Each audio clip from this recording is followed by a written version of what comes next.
We're live. We are What do you know? live. How many people we got in here? 4. 4 people. Yes. 4. Wow. I have a friend. I'm going to do a plug for a buddy of mine who's over in California. Oh, I got the audio playing over here. All these rookie mistakes. All right. So I have a friend in California who has a YouTube show. It's called Cover to Covered, and they do everything records. He's a big vinyl head, so he does a show. So if you have a chance every once in a while, I don't know when he does it. I think it's like every first Tuesday or second Tuesday of every month. I don't know. He does a show called Cover to Covered. That's my buddy Mike. He's out in California. He's from Long Island, but he moved Hello, out to Mike. San Diego. So I don't even know if he knows this channel even exists. I think I've told him about it, but anyway. How are you? How was your Thanksgiving? It was really well. Enjoy it with the family. Got to just hang out. My pops, a couple friends came over. Just low key. Was able to relax. You know, it's very difficult with all the kids and everything. What about yours? It was quiet. This year was really quiet. Um, my parents aren't around. My wife's parents aren't around anymore. So it's just the family's getting smaller. And Ah, so we were over at my brother-in-law's house. I was down the block from Rob from Glenhead. I was Rob. I was over there. Rob's like 5 houses down. But it was cool. It was nice. Did the turkey, did all the traditional stuff. But we were in and out quick. It wasn't like a big thing. I don't know. I wanted to watch football. They don't watch football. So, What? Johnny, don't even get me started. They don't watch Well, which football. football do they watch? Uh they don't even watch that football. Like, What? yeah, I know. So they don't even watch any football. It doesn't matter. Um what did we watch? The 7-Year Itch, I don't know what that is. Wizard of Oz. Ah, Let me tell let me tell you. Yeah, I know, right? It's not a deal killer, Scott. Scott's like, "Oh, deal killer," right? It's not a deal killer. I mean, I'm married. I'm in the family, so I watched on my phone. they made him an offer he couldn't I refuse. couldn't refuse. It's the truth. I Hmm. know. Who's in here? Who's in? We got Scott, We got got Leany in the building. We got our Ebook. guy, E Boogie Infrared. Guys, check him out. Infrared underscore Jets podcast. I believe he's going on this Sunday at around 7 o'clock Yeah. to talk about the game. And Blitz is in the building as well. Blitz BK.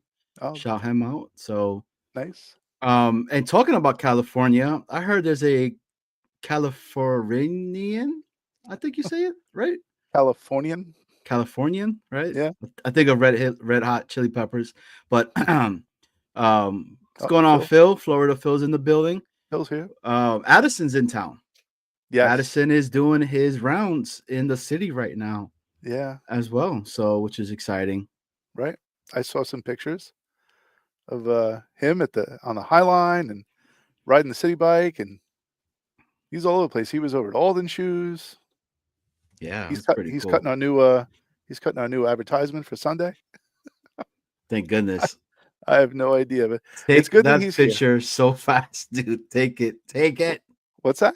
Take the all this picture with Oh, Addy, and we'll right. have it as the brand new sponsor, the brand new employee of Alden Shoes.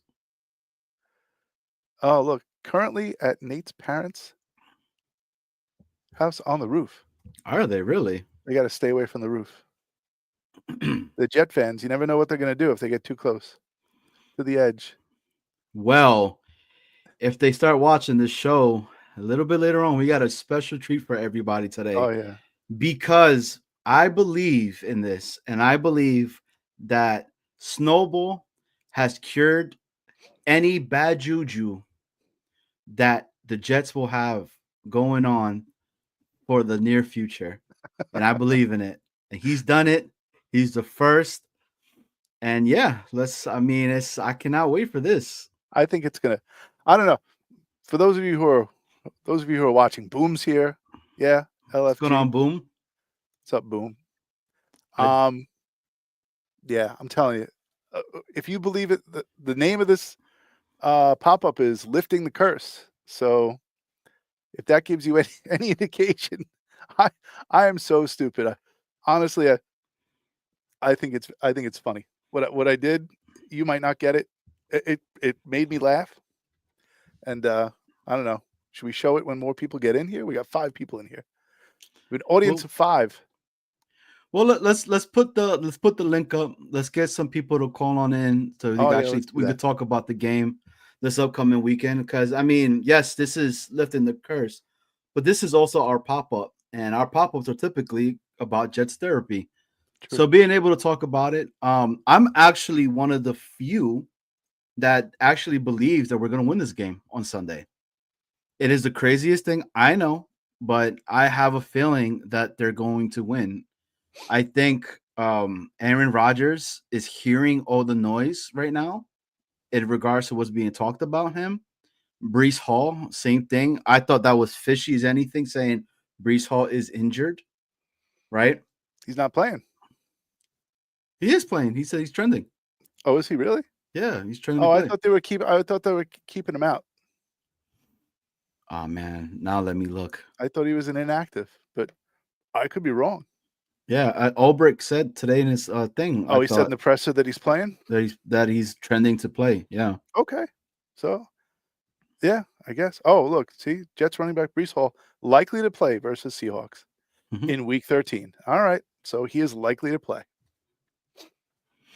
Yes, E Sneaky. Boogie, there is a chance. We have a chance.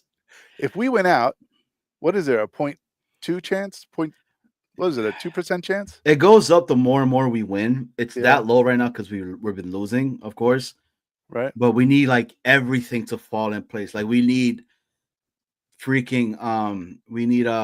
Denver to just go on this massive Oh, like like losing tear. just go and just crapping the bed. And then they need to be at least with 8 wins only because they have us on the tiebreaker. I think I don't know. It's too many variables to make it happen, but we can say we have a chance. Oh, we have a chance. You know what? Because of what we did, we have a better chance. I don't know. It's an 8-minute video. If you ever had to go to the bathroom, you could play it. You think let's give it up to the chat. Yeah, Chat, Phil, E Boogie, Leany, Scott that we got on here right now. right. Should we play it? Should we play it? Give us a thumbs up or thumbs down. Should we play it or wait for more people to come in? I don't know. Do you guys want the exclusive? We're gonna play it a couple of times. Just let everybody Yeah, know. but a couple of times. I think that's all we can play it is a couple of times. It's long. There's a lot. I mean, you got to mute your mic because it's yeah, okay. 3 feet. Hell yeah. I love his feet. Feet up. I have to see if I got to find the video. There it is. Something's wrong with my. Oh, that's very bright. Yeah, something's wrong with my screen on my laptop. Honestly, there's like something really wrong. Why'd you break it? I don't know. I don't know how I broke it, but Well, oh, look at that. I got the to pause it. I got to pause this because it's a long video. Whoa, there's Should two we watch? snowballs here. Should we watch along with it? Yeah, we should. Should we be on screen with it? I guess we could be on screen with it. Phil All right. said But you Quest. got to mute your mic. All right, I'm muting. All right, here we go. Rest in peace.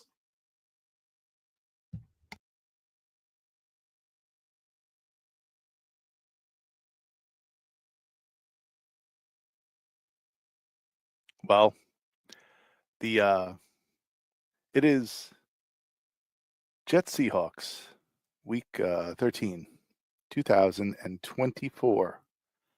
And at this point in time, the Jets sit at 3 wins and 8 losses at the time of this recording. Johnny Boy and I put together a short little video for you guys to look at. Again, this is done just in fun. This is not serious. We don't wish any harm on anybody, but done in fun. I'll set the stage for you. It was 1969. It was the week of the Super Bowl, Super Bowl III, and Joe Namath was at the Touchdown Club in Miami, Florida, and he was receiving his AFL Player of the Year award. And all week, Joe had been receiving messages from people that the Jets didn't stand a chance against the Colts. They were 18-point underdogs, and it seemed pretty slim that the Jets were actually going to win the Super Bowl.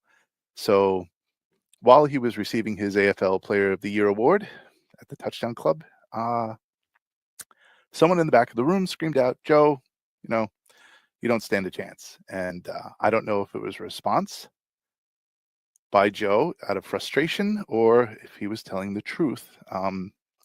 We all know what he did. He guaranteed that the Jets would win. So a lot of people just took that as bravado and that he was actually going to just go out and win the game. And a lot of us believe that Joe actually might have made a deal with the devil and guaranteed a win. No one had guaranteed a win like that before, especially the Super Bowl. So, what the hell are you going to do? Anyway, we have not won the Super Bowl since.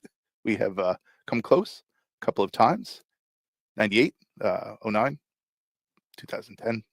We got close, but never have we gone back. I understand that there are some teams out there that have never won the Super Bowl before, but we are New York, and we are very demanding fans, and we do want another Super Bowl. So this year we thought, hey, we have Aaron Rodgers, and nothing can stop us this year. And it just so happens that the curse raised its ugly head and did again become strong and prevented us from becoming Super Bowl champions once again. So just let me win one Super Bowl.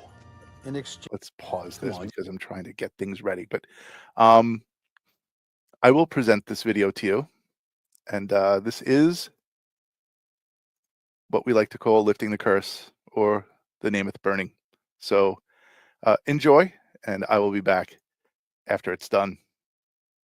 Here we go. Just let me win one Super Bowl. In exchange for eternal damnation of your soul? You did it for Namath. Yeah, but Joe was coming here anyways. You're a good devil, Dad. And I also happen to be a Jets fan. I get up to the podium and a guy in the back of the room yells out, "Hey, Namath, we're going to kick your you-know-what."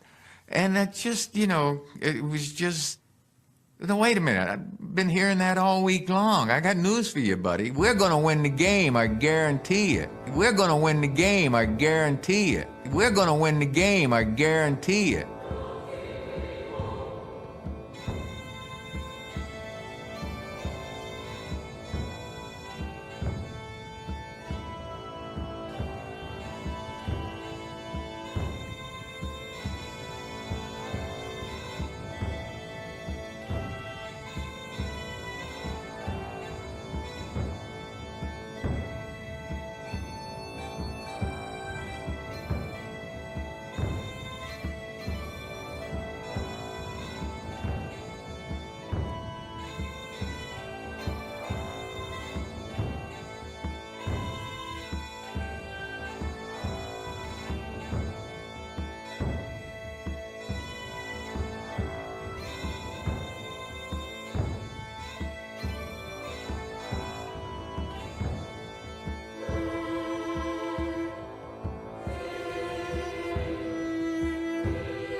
We're going to win the game, I guarantee it. We're going to win the game, I guarantee it.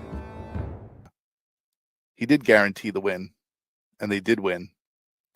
And the pact with the devil was created on that day. So we have not won the Super Bowl since, and hopefully the sacrifice of the Joe Namath doll will lift the curse as a symbol of Joe Namath, not actually Joe Namath. All right. So those of you who thought that we actually burned Joe Namath, we didn't.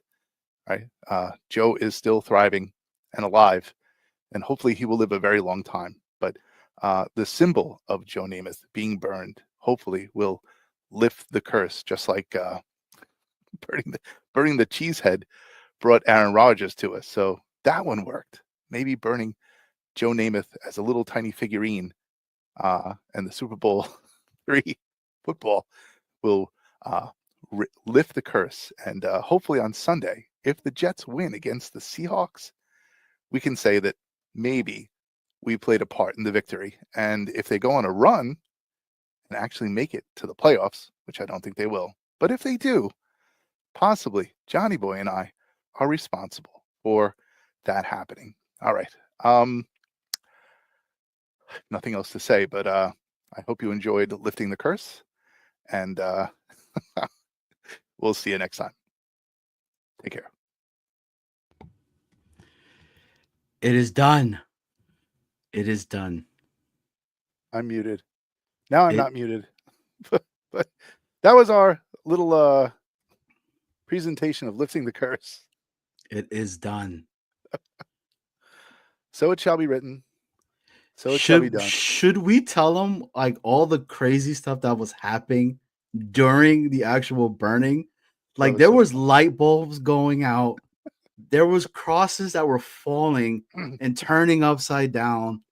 Like this was crazy. Okay, guys. So if for some reason Jets Worldwide does not come back on anymore, please, guys, you guys know what happened. All right. This is live documentation of what's saying. The curse got us. Okay. The curse got us. Right before I picked up the Namath doll and that thing with the tongs, a black raven landed on the fire pit and started hopping around. It was weird. It was weird, very strange. I don't know where that raven came from. Then owls started hooting and stuff. It was like in the distance there was like a wolf howling. I don't know what it was, but it was nuts. Yeah, it was insane, but it is done. We have completed it. The ritual of the sacrifice of number 12, Joseph Namath is done. It is complete. Listen, respect to Joe, right? Like respect to Joe. Honestly, I love Joe, but it had to be done. A little symbolic sacrifice. Phil, I did right before I burned him. I said, I want to kiss you, and I did, and then I burned him. Look, these are guys that love Joe Namath. We love Joe Namath. I mean, he's the only guy that brought a championship to us. But it starts this weekend for us. That we're just gonna start kicking some ass, and everything's gonna fall in place for us, and we might make a playoff run. And it's because of us. Because of us. Boom. Why is a raven like a writing desk? Unknown. Johnny, do you have any questions? Do you have any like answers to this? Boom, don't post it yet. Let's guess. Why is a raven like a writing desk? Because it's nevermore. Well, a writing desk is nevermore. Poe? I have no idea. Edgar Allan Poe? Maybe? I don't know. I don't know. I had a black squirrel come onto my deck today. Did you feed it, Scott? Did you feed the squirrel? Oh, man. We have black squirrels in Glen Cove, right by Rob.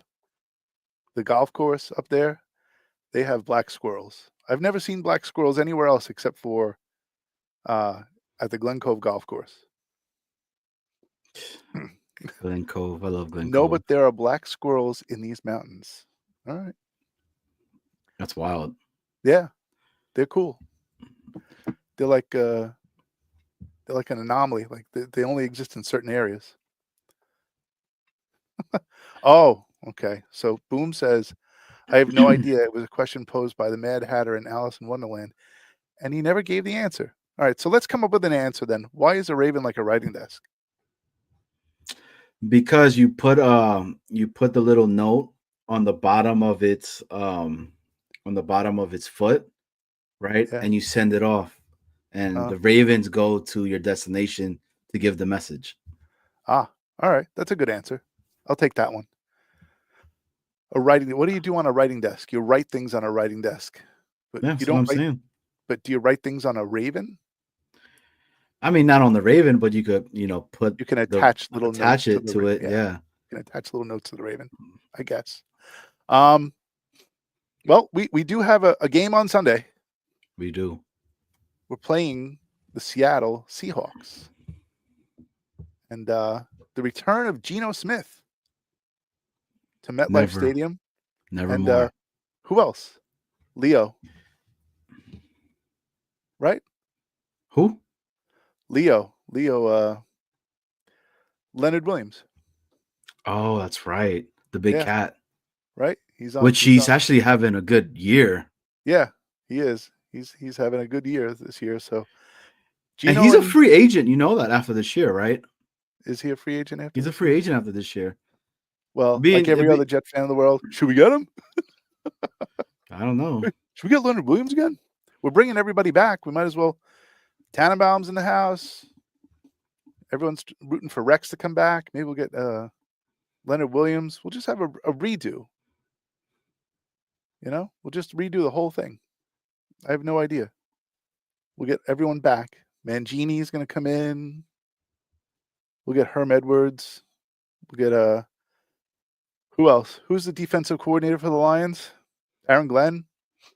He'll come back. Everyone will come back.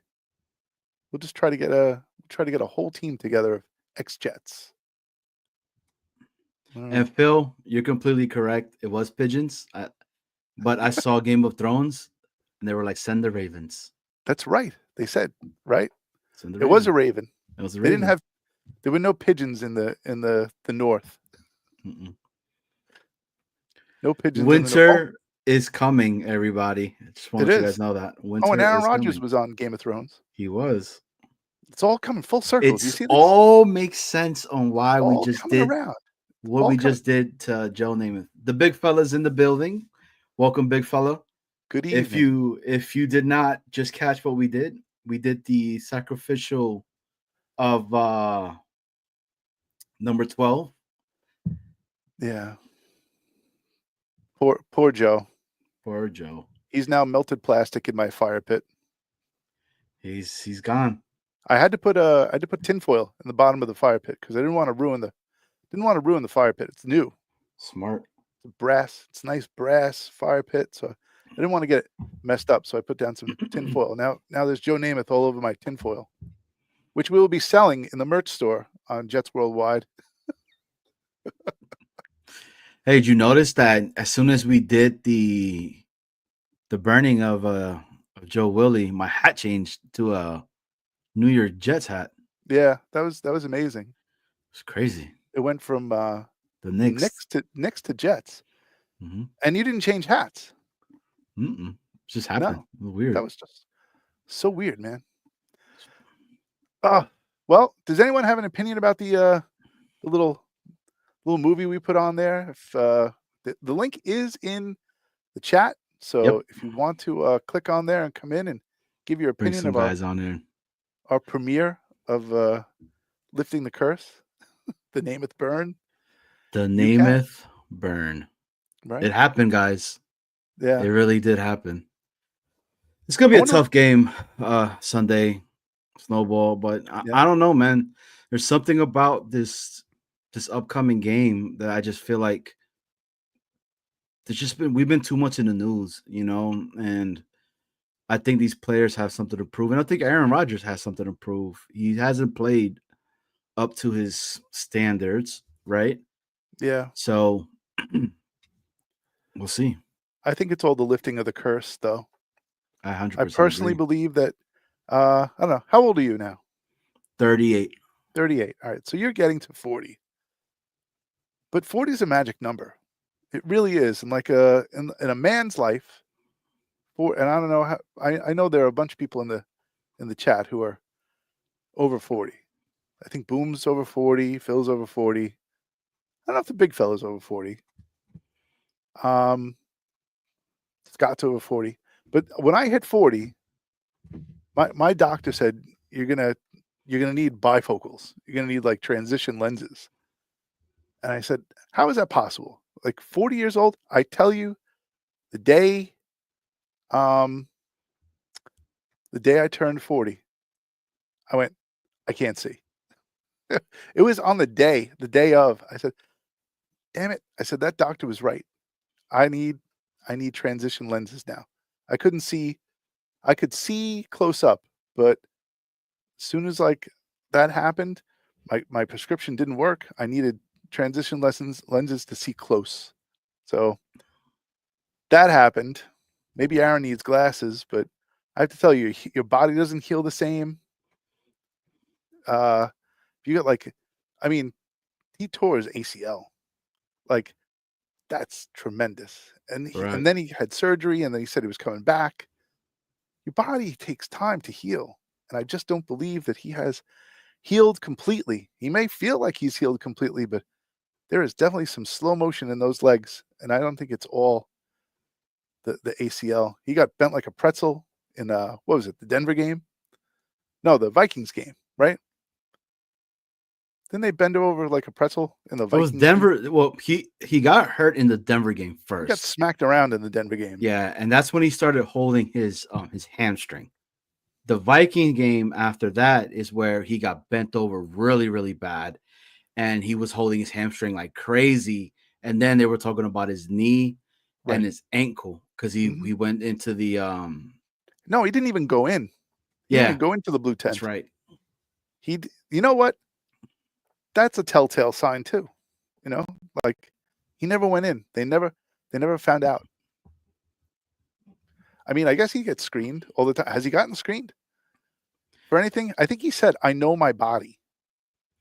See, but that's the thing. Like, there's a big difference about like playing ball, right? You have the scenario of, are you injured or are you hurt? Right. You know, and that's the biggest difference on there. Because if you're like super injured, then you can't play. But if you're hurt, you throw some dirt on that bad boy and you go back in. Yeah. And he's old school like that, man. Yeah. I mean, so is Favre. Isn't that coincidental?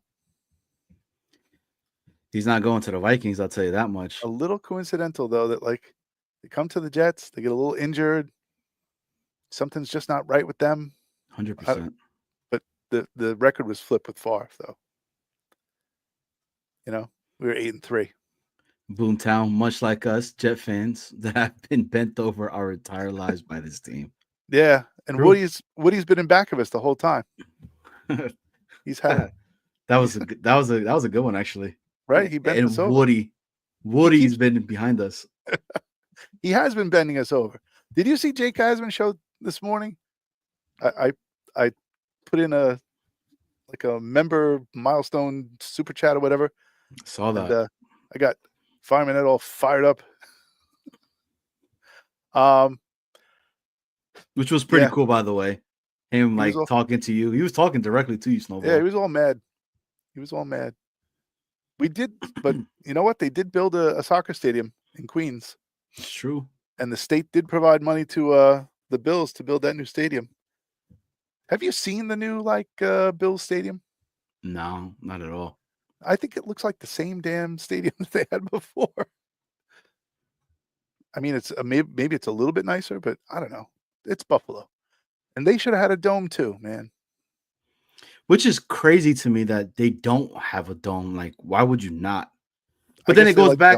But then it goes back to what A-Rod was saying, that utilizing, the weather as a weapon. Right. I mean, I definitely agree with that 100%. But I guess. Boom, Boom says. Boom says Bill Stadium now is a dump. It was a dump before. Oh no, the old Bill Stadium. Yeah, it's probably a dump. Anyway, yeah. Listen, the NYCFC has a new stadium in Queens. It's pretty crazy. I don't know.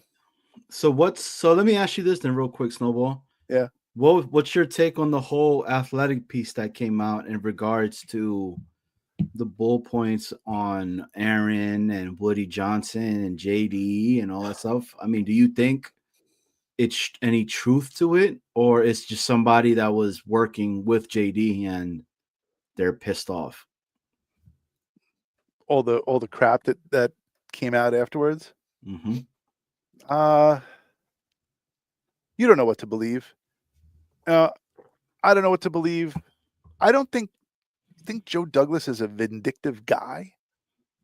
You think he actually would just drag Woody through the dirt just to, the more I think about it, that comment that he made that I served to the pleasure of the owner. He was pissed. He was pissed at Woody. Agreed. He was very mad at him.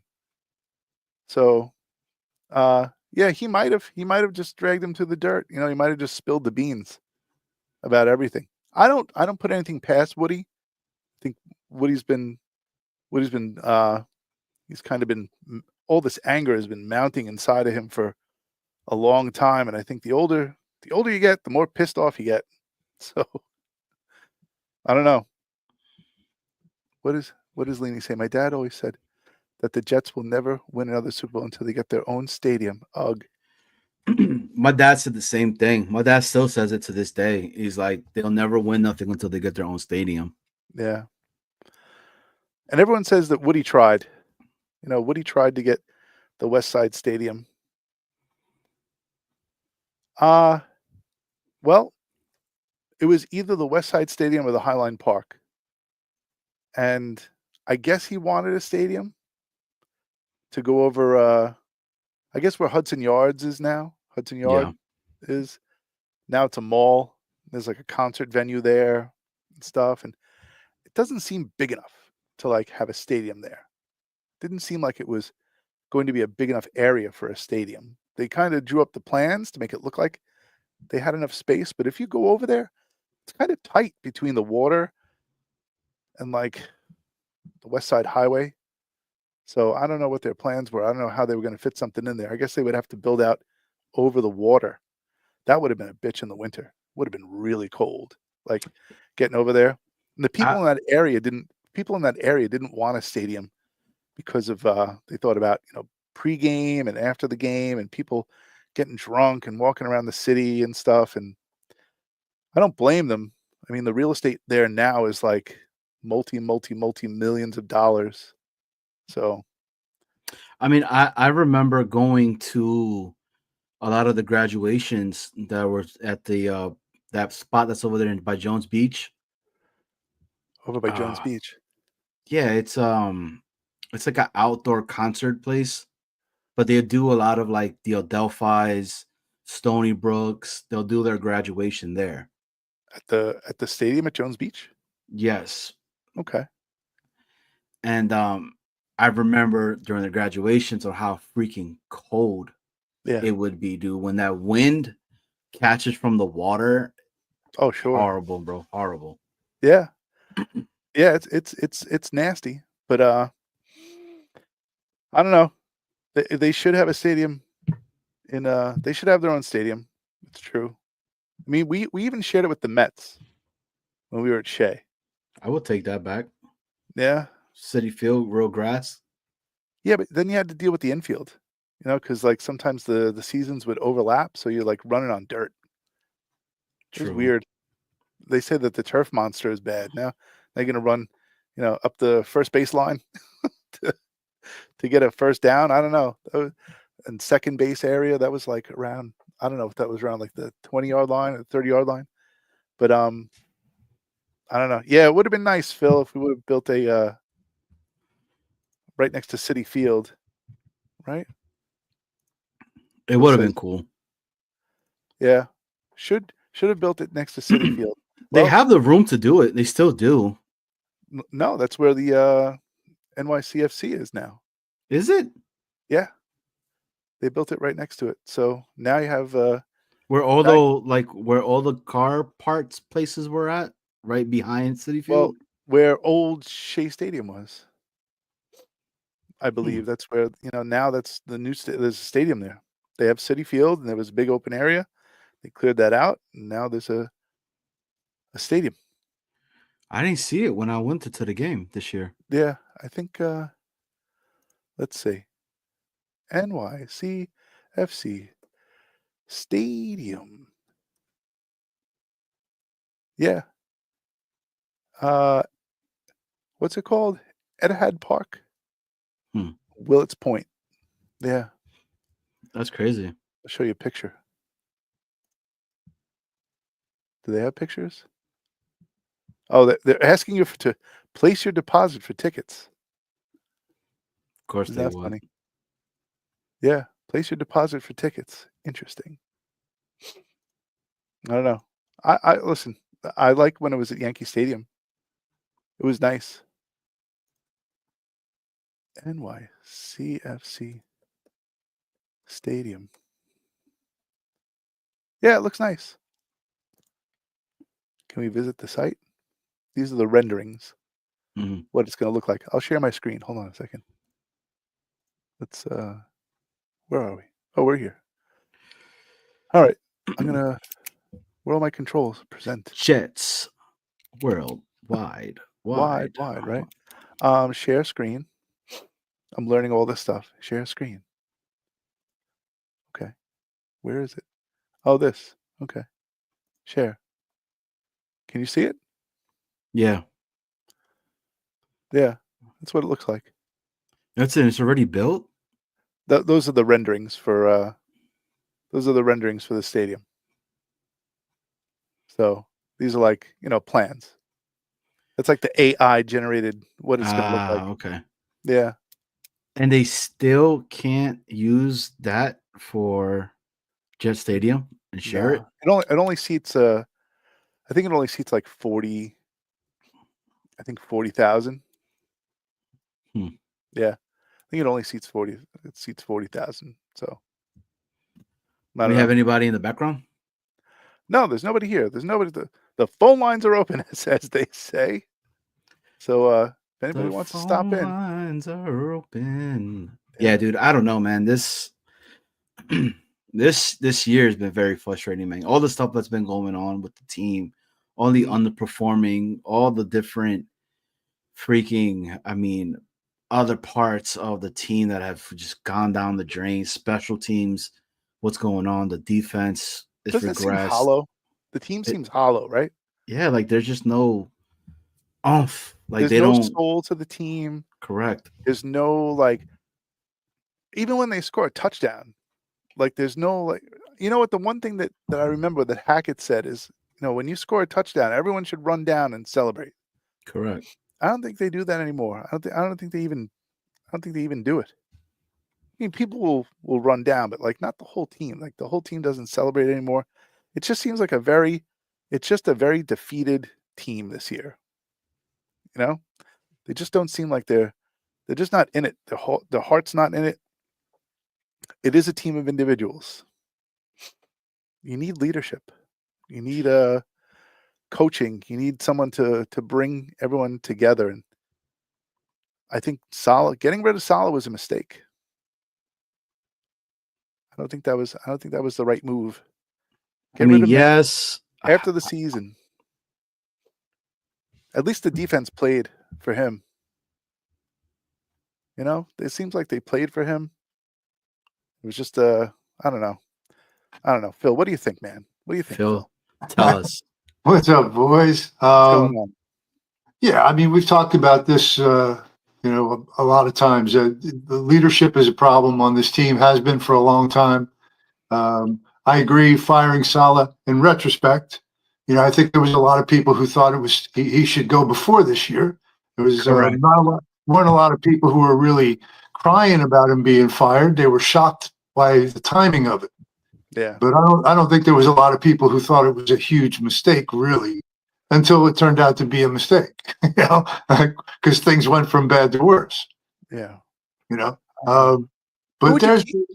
go Who would you ahead. keep? Who would you keep? You mean it's Coaching wise, who are you going to keep coaching wise? there's not one guy on the staff, not one. Really? Not Not, one? not No. even Ron Middleton. Yeah, I mean, you can make a case for picking a couple of guys, I guess, but to me, when you clean house, you really clean house. Yeah. 100%. And and my take is, there's been a lot of chatter about who we want to be head coach, who we want to be the GM. A lot of names in tandem. There's guys that want Dorsey and Ben Johnson. Then there's guys like me who would rather see Agnew and Aaron Glenn. Mhm. All right. I'd rather see a guy who has been an assistant take that next step, give him the keys and see what he can do. That would be Agnew, and he's Right. been a big part of Detroit's success. And Agreed. I like that idea.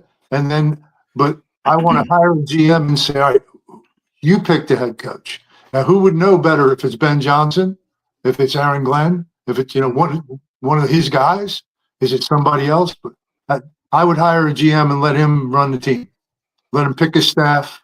Let him pick his coach. Let the coaches, the head coach pick his staff. That's what I would do.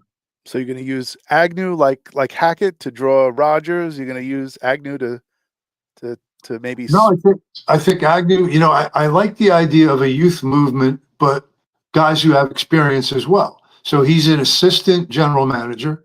Right. From everything I've read, he had quite a bit to do with the development of the Detroit Lions team. Was one of the guys in on all the major decisions. So trying to hire somebody else's general manager or a retread general manager, an assistant general manager takes that next natural step. And like I said, everything I've heard about Agnew is good stuff. Everything. It seems like he's able to, assist in picking talent. So right, he knows what he's looking at. So I don't doubt it, Phil. I don't doubt it at all. I think it's a good point that you're making, that he is in line.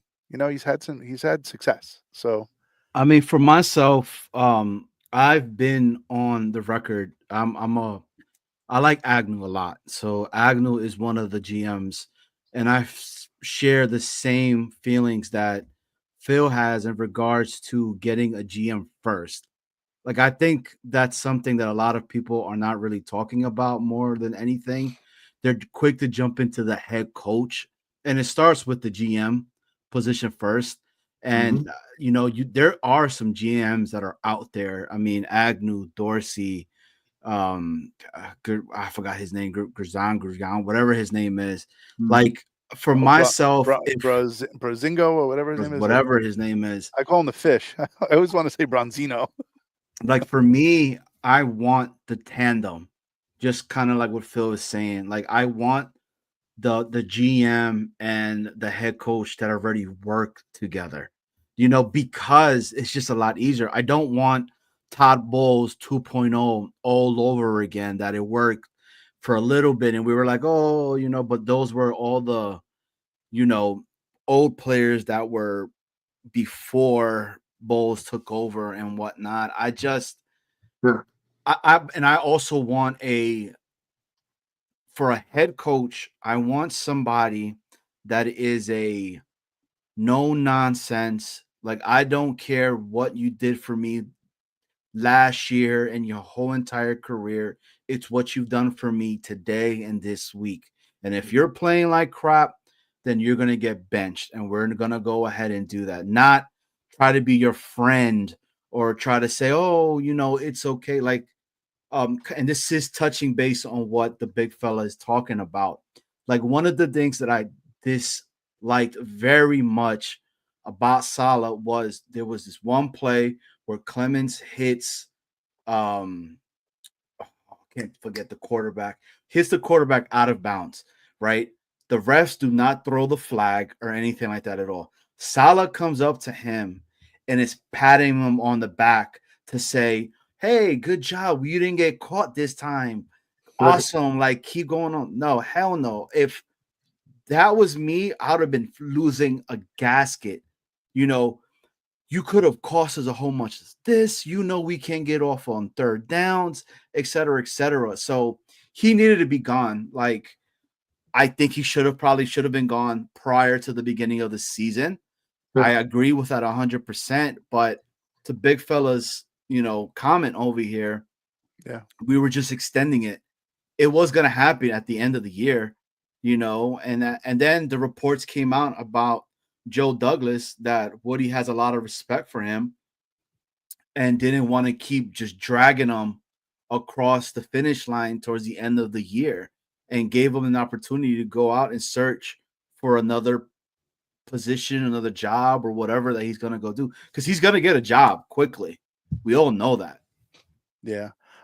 Listen, I don't run in the circles of GMs. I don't have a lot of information on general managers or assistant general managers or anything to that point. I don't know. I don't have enough information. I really don't, to make any type of a really solid decision about who I would want the GM to be. I've seen other teams run the route of the head coach almost acting like a general manager. And I think I would be willing to give that a shot if someone was working alongside of him as like a capologist, someone to kind of work the contracts and know how much money we had and things like that. I think that would be interesting to try. I wouldn't mind handing over the reins to someone like a Vrabel to kind of run the show and make his own choices and, pick all of his own groceries and cook them, whatever he needed to do. I don't think Gruden would be bad at that either. I think, maybe Gruden would be a good one-man show with someone working alongside of him to just tell him, okay, you have, kind of like that lady at Dunkin' Donuts, you have 6 donuts left, all the things I'll have a jelly donut. Okay, you have 11 donuts left, right? Just to go through and kind of keep him in check. That's something that I found interesting to do, because I really don't see I don't know what the GM does besides pick players for the coach to coach. Do they do, and they kind of keep track of money and know how much they have in the cap and whatever, but besides that, I don't know. I think you could get by with a smart head coach to do things like that and just have a money man next to him. So Right. Well, that's where you have the once in a while, somebody with the cachet of a Pete Carroll or a John Gruden, or back in the day, guys like Parcells, where they had full control of everything, Right. and the general manager actually answered to them. Yeah. They had final decisions over stuff. Right. Maybe an Andy Reid. There's not a lot of guys that seem to be able to handle all of that. And I can't say I know exactly, what a general manager does. But I do think it has a lot to do with the day-to-day operation of the team. They're involved in all kinds of stuff. Yeah, contract negotiations.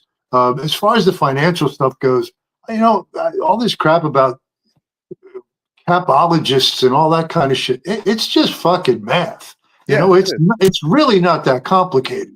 I don't know why it's always talked about as, okay, you got to be a little creative. You got to move stuff into the future. A perfect example is what happens with Aaron Rodgers, for example.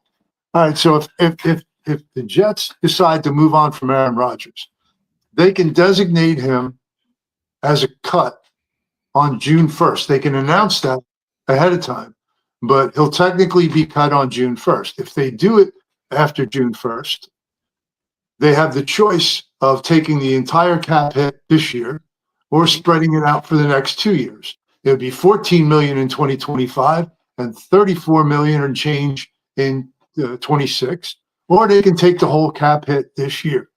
When you structure contracts, you give so much money up front that has to be amortized. If it's a 3-year contract and you give them a $30 million signing bonus, That's 10 million a year against the cap for 3 years. Sure. You know, it's just fucking math. Yeah, It's just math. set up an Excel spreadsheet and yeah, I know. You kind of figure it out like that. Yeah. So Yeah. yeah, I don't know, but you have to be a good evaluator of talent. Yeah. Correct. And you have scouts, you know, who work for you. That's the big thing. A lot of it is basically just administrating. You said, like, you got scouts. They're going to give you reports, right? You're going to talk to your coaches, your assistant coaches. You're going to get input from all kinds of places. And, you know, what are most CEOs really doing today? People break their ass working for companies, work their ass off. What does the CEO typically do? He gathers a certain amount of information and makes a few decisions a day. That's Right. what he does. Yeah. He makes $100 million for making decisions. But if you make the right decisions, like, everything works out. And if you make the wrong decisions, then your ass is on fire. So And you know what? That decision for us, and we have not hit on it yet. What's that? Quarterback. It's a quarterback. It's always been a quarterback for us, man. Because that's the reason you get teams like a Kansas City, like all these other teams that have a good quarterback. The Bengals. Did you watch that game? Which one? Today's game? Oh yeah, with Raiders, Chiefs? Raiders and Chiefs. Yeah. Yeah. Now, obviously, you know, Raiders should have won. It's a shame they lost and all that. But there was a few plays today. Is Patrick Mahomes maybe the greatest quarterback of all time? Seriously, that guy is amazing. I think it boils down to his baseball skills. When you see him, he's a baseball player in a football uniform on a football field. Right. He's like a second baseman. He's like a shortstop. So is Josh Allen.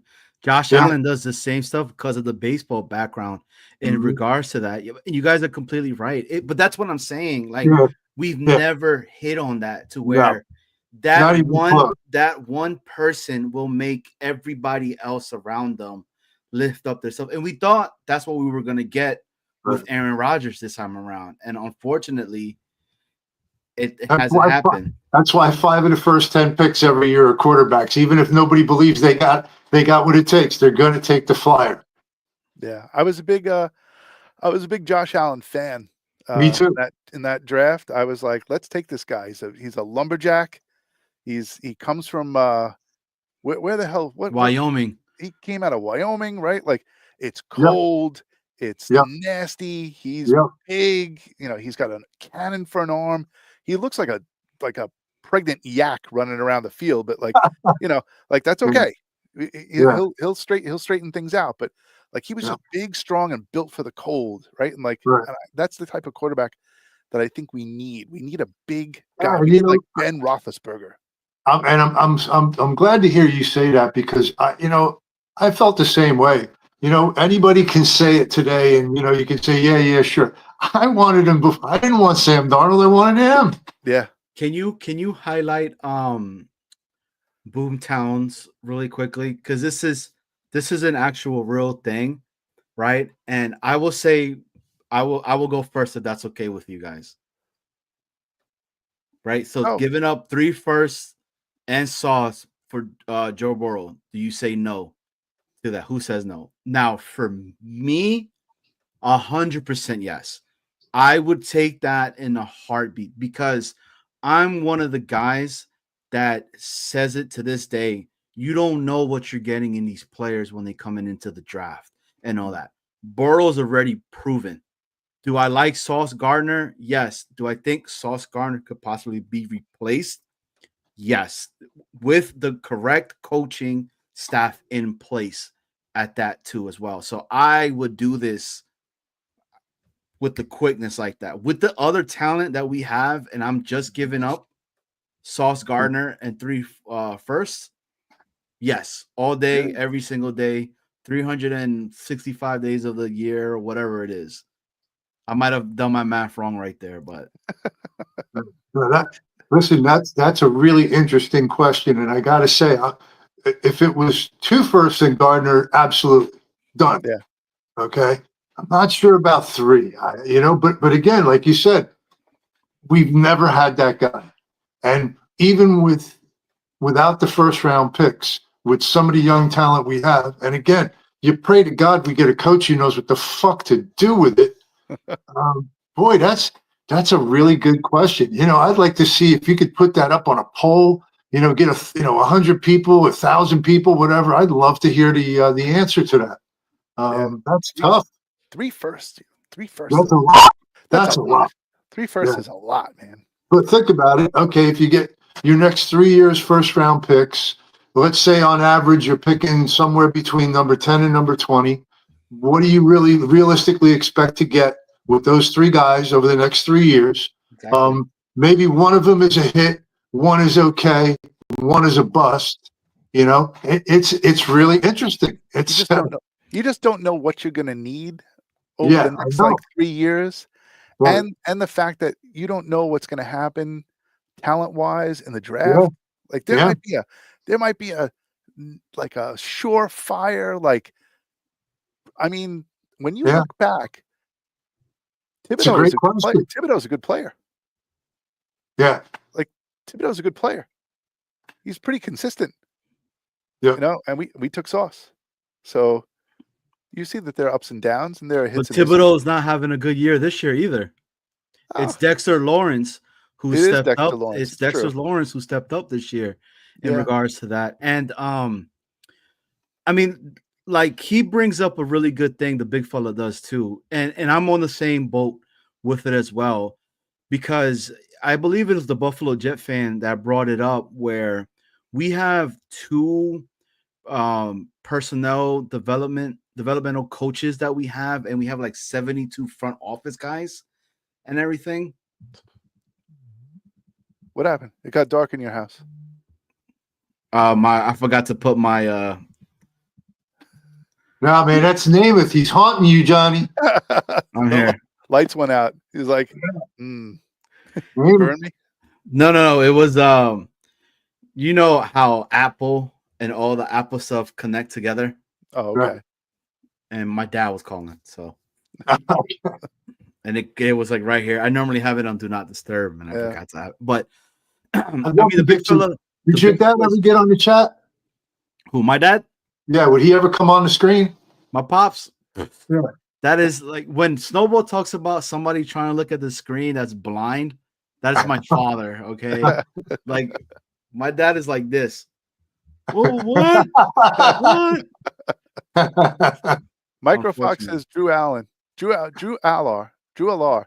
I don't even know how to say his name. Drew, is it Allar?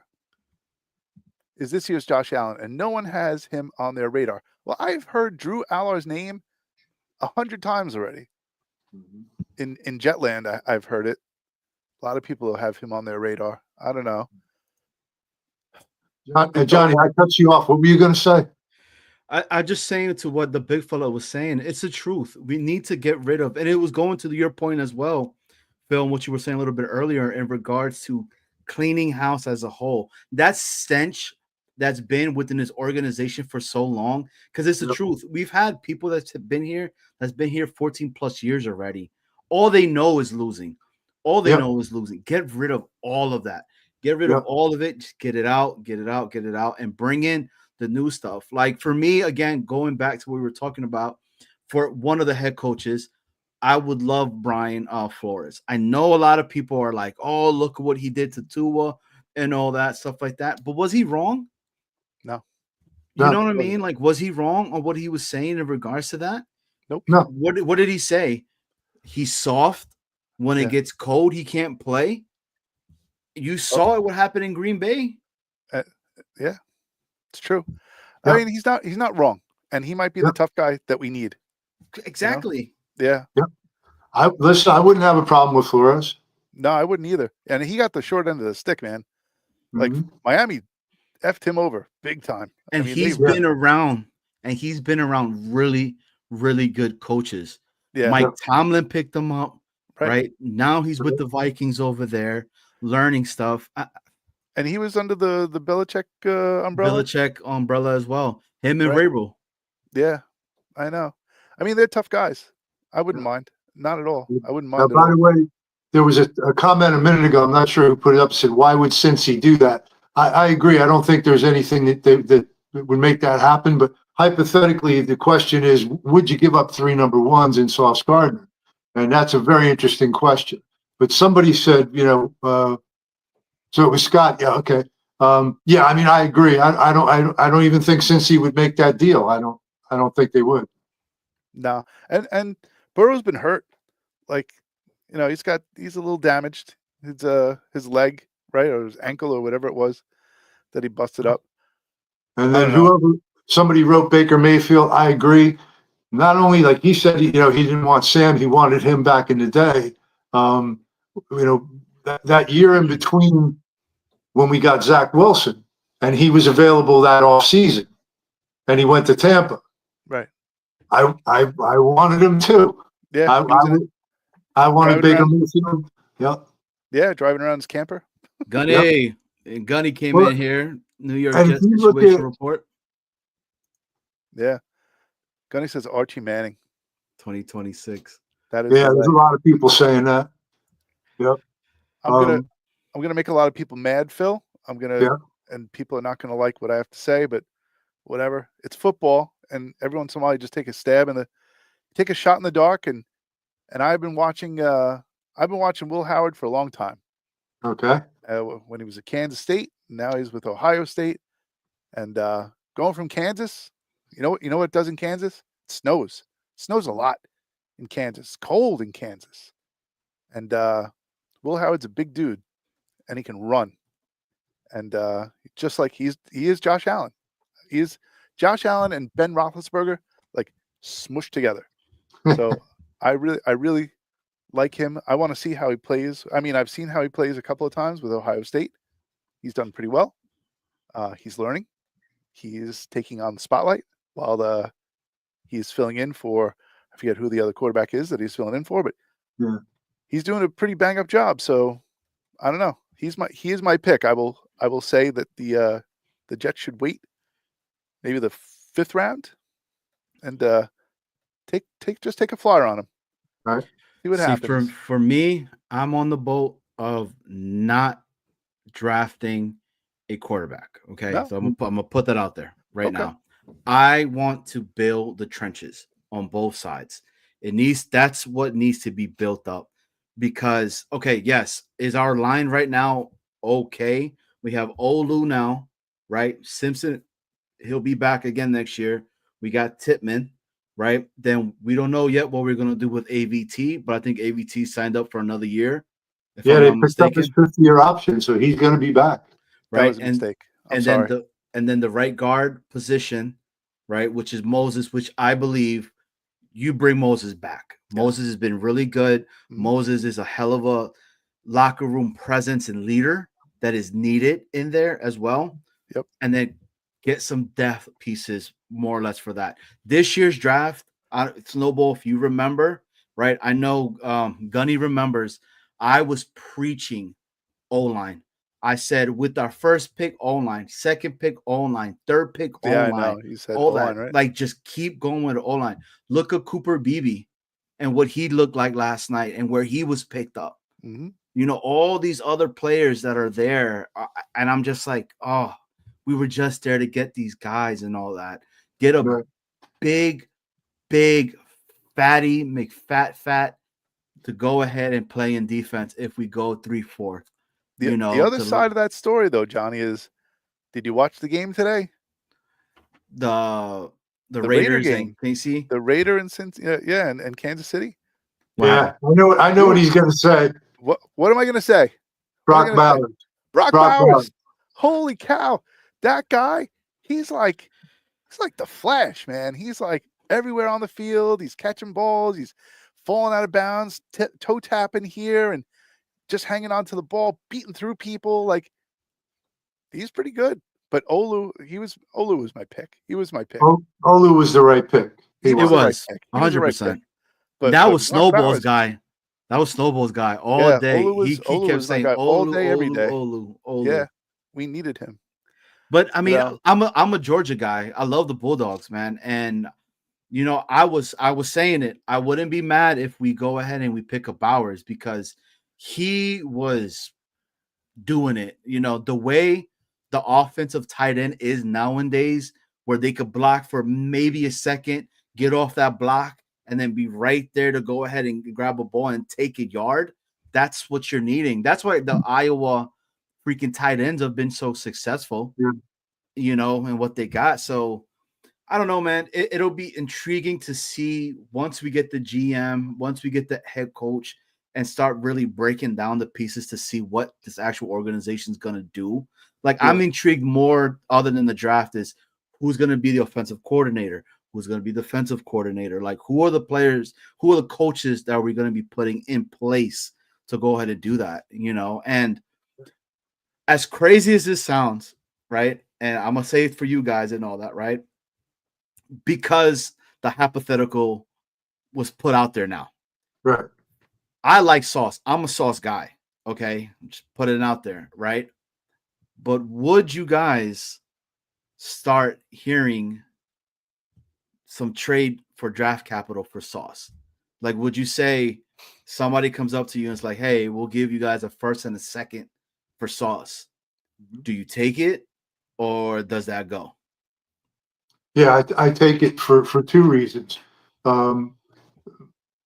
One, because I like the idea of replenishing certain positions every few years in the draft, because you don't have to worry about that bag at year 4 or 5. Now, if I thought Sauce was just what we thought he might have been a couple of years ago, what he looked like his first year, maybe I would feel differently. He's a good cover corner. I'm not even sure he's a great one, but he's definitely a good cover corner. You know, he lacks in other areas. And, you know, I had a big debate about this with Ted on another show.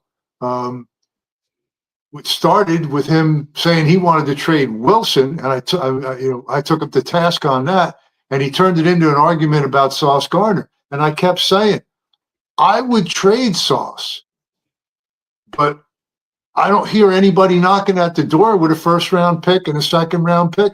I said to him that day, and he keeps saying we should have traded him before the trade deadline. We could have fleeced somebody. What, you don't think that the phone lines were working? Nobody called. Nobody backed up the fucking Brinks truck for Sauce Gardner. If somebody called me with a first and a second, yeah, because he's going to want to negotiate a contract, if not this year, next, right? He's coming off of a bad year, so he's not great trade bait right now.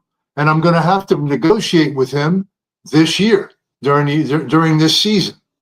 So, yeah, if somebody offered me that, I would take it. But by the same token, am I in a rush to dump him? Would I have traded him before the trade deadline when we still had 8 games left and plenty of opportunity to make the playoffs? No, I don't think that was the right time to even think about it. But 100%. right now, this offseason, if somebody makes me the right offer, yeah, he's on a plane. And you know, another thing for myself with that as well, if we were to do some type of trade like that, that is putting a huge stamp on the head coach and the GM. Yeah. And they come in and say, we're trading Sauce and all that. That puts the fear in everybody, like, oh my God, Sauce got traded. Sauce got traded. Nobody is safe. We better be performing at all 4 cylinders and keep it going. So yeah, it's an intriguing one. Then, okay, so then I went defense. So I'm going to say this then, right? Now, this one will be one of the ones. Garrett Wilson, same scenario. No. Good. No, I'm on the same boat. I do not want to trade him either. Yeah. No. Garrett's the only guy. Listen, at the beginning of this year, one of the things everybody was talking about was we couldn't afford to bring in Reddick because we got all these guys we're going to have to pay, right? So what happens? You got JJ gets hurt. You got Sauce Gardner has a bad year, right? I don't hear anybody worried about how much we're going to have to pay Breece Hall anymore. There's one guy that right now, this year, where I can, negotiate a contract with him after his 3rd year. Sauce Gardner's the guy I try and work out a long-term deal with right now. He's the only one that during this next offseason, he's the only one I would look at trying to work out a long-term deal. 100%. 100%. What about you, Snowball? Yeah, if you would have asked me like a couple of weeks ago, I would have said, well, actually, this game was actually going to be interesting because I didn't think Brees Hall was going to play. So I was like, oh, we'll get a chance to take a look at like Isaiah Davis and Braylon Allen and see how they work as a duo. Right? And I was real interested in seeing how they work because, yes, Brees Hall is a fantastic running back, but if there is value for him, like running backs aren't valued like they used to be. Now they are. It seems like it's coming back because like a lot of the, when you take a look at running backs in the NFL, it seems like the value is coming back for them. So maybe this is the right time to kind of like try to wheel and deal with Brees Hall. But again, people are going to come at me because of that. But I it's an opinion that I have. Sauce, absolutely, he can be dealt or try to work a long-term deal with him, whichever way you want to look at it. Right.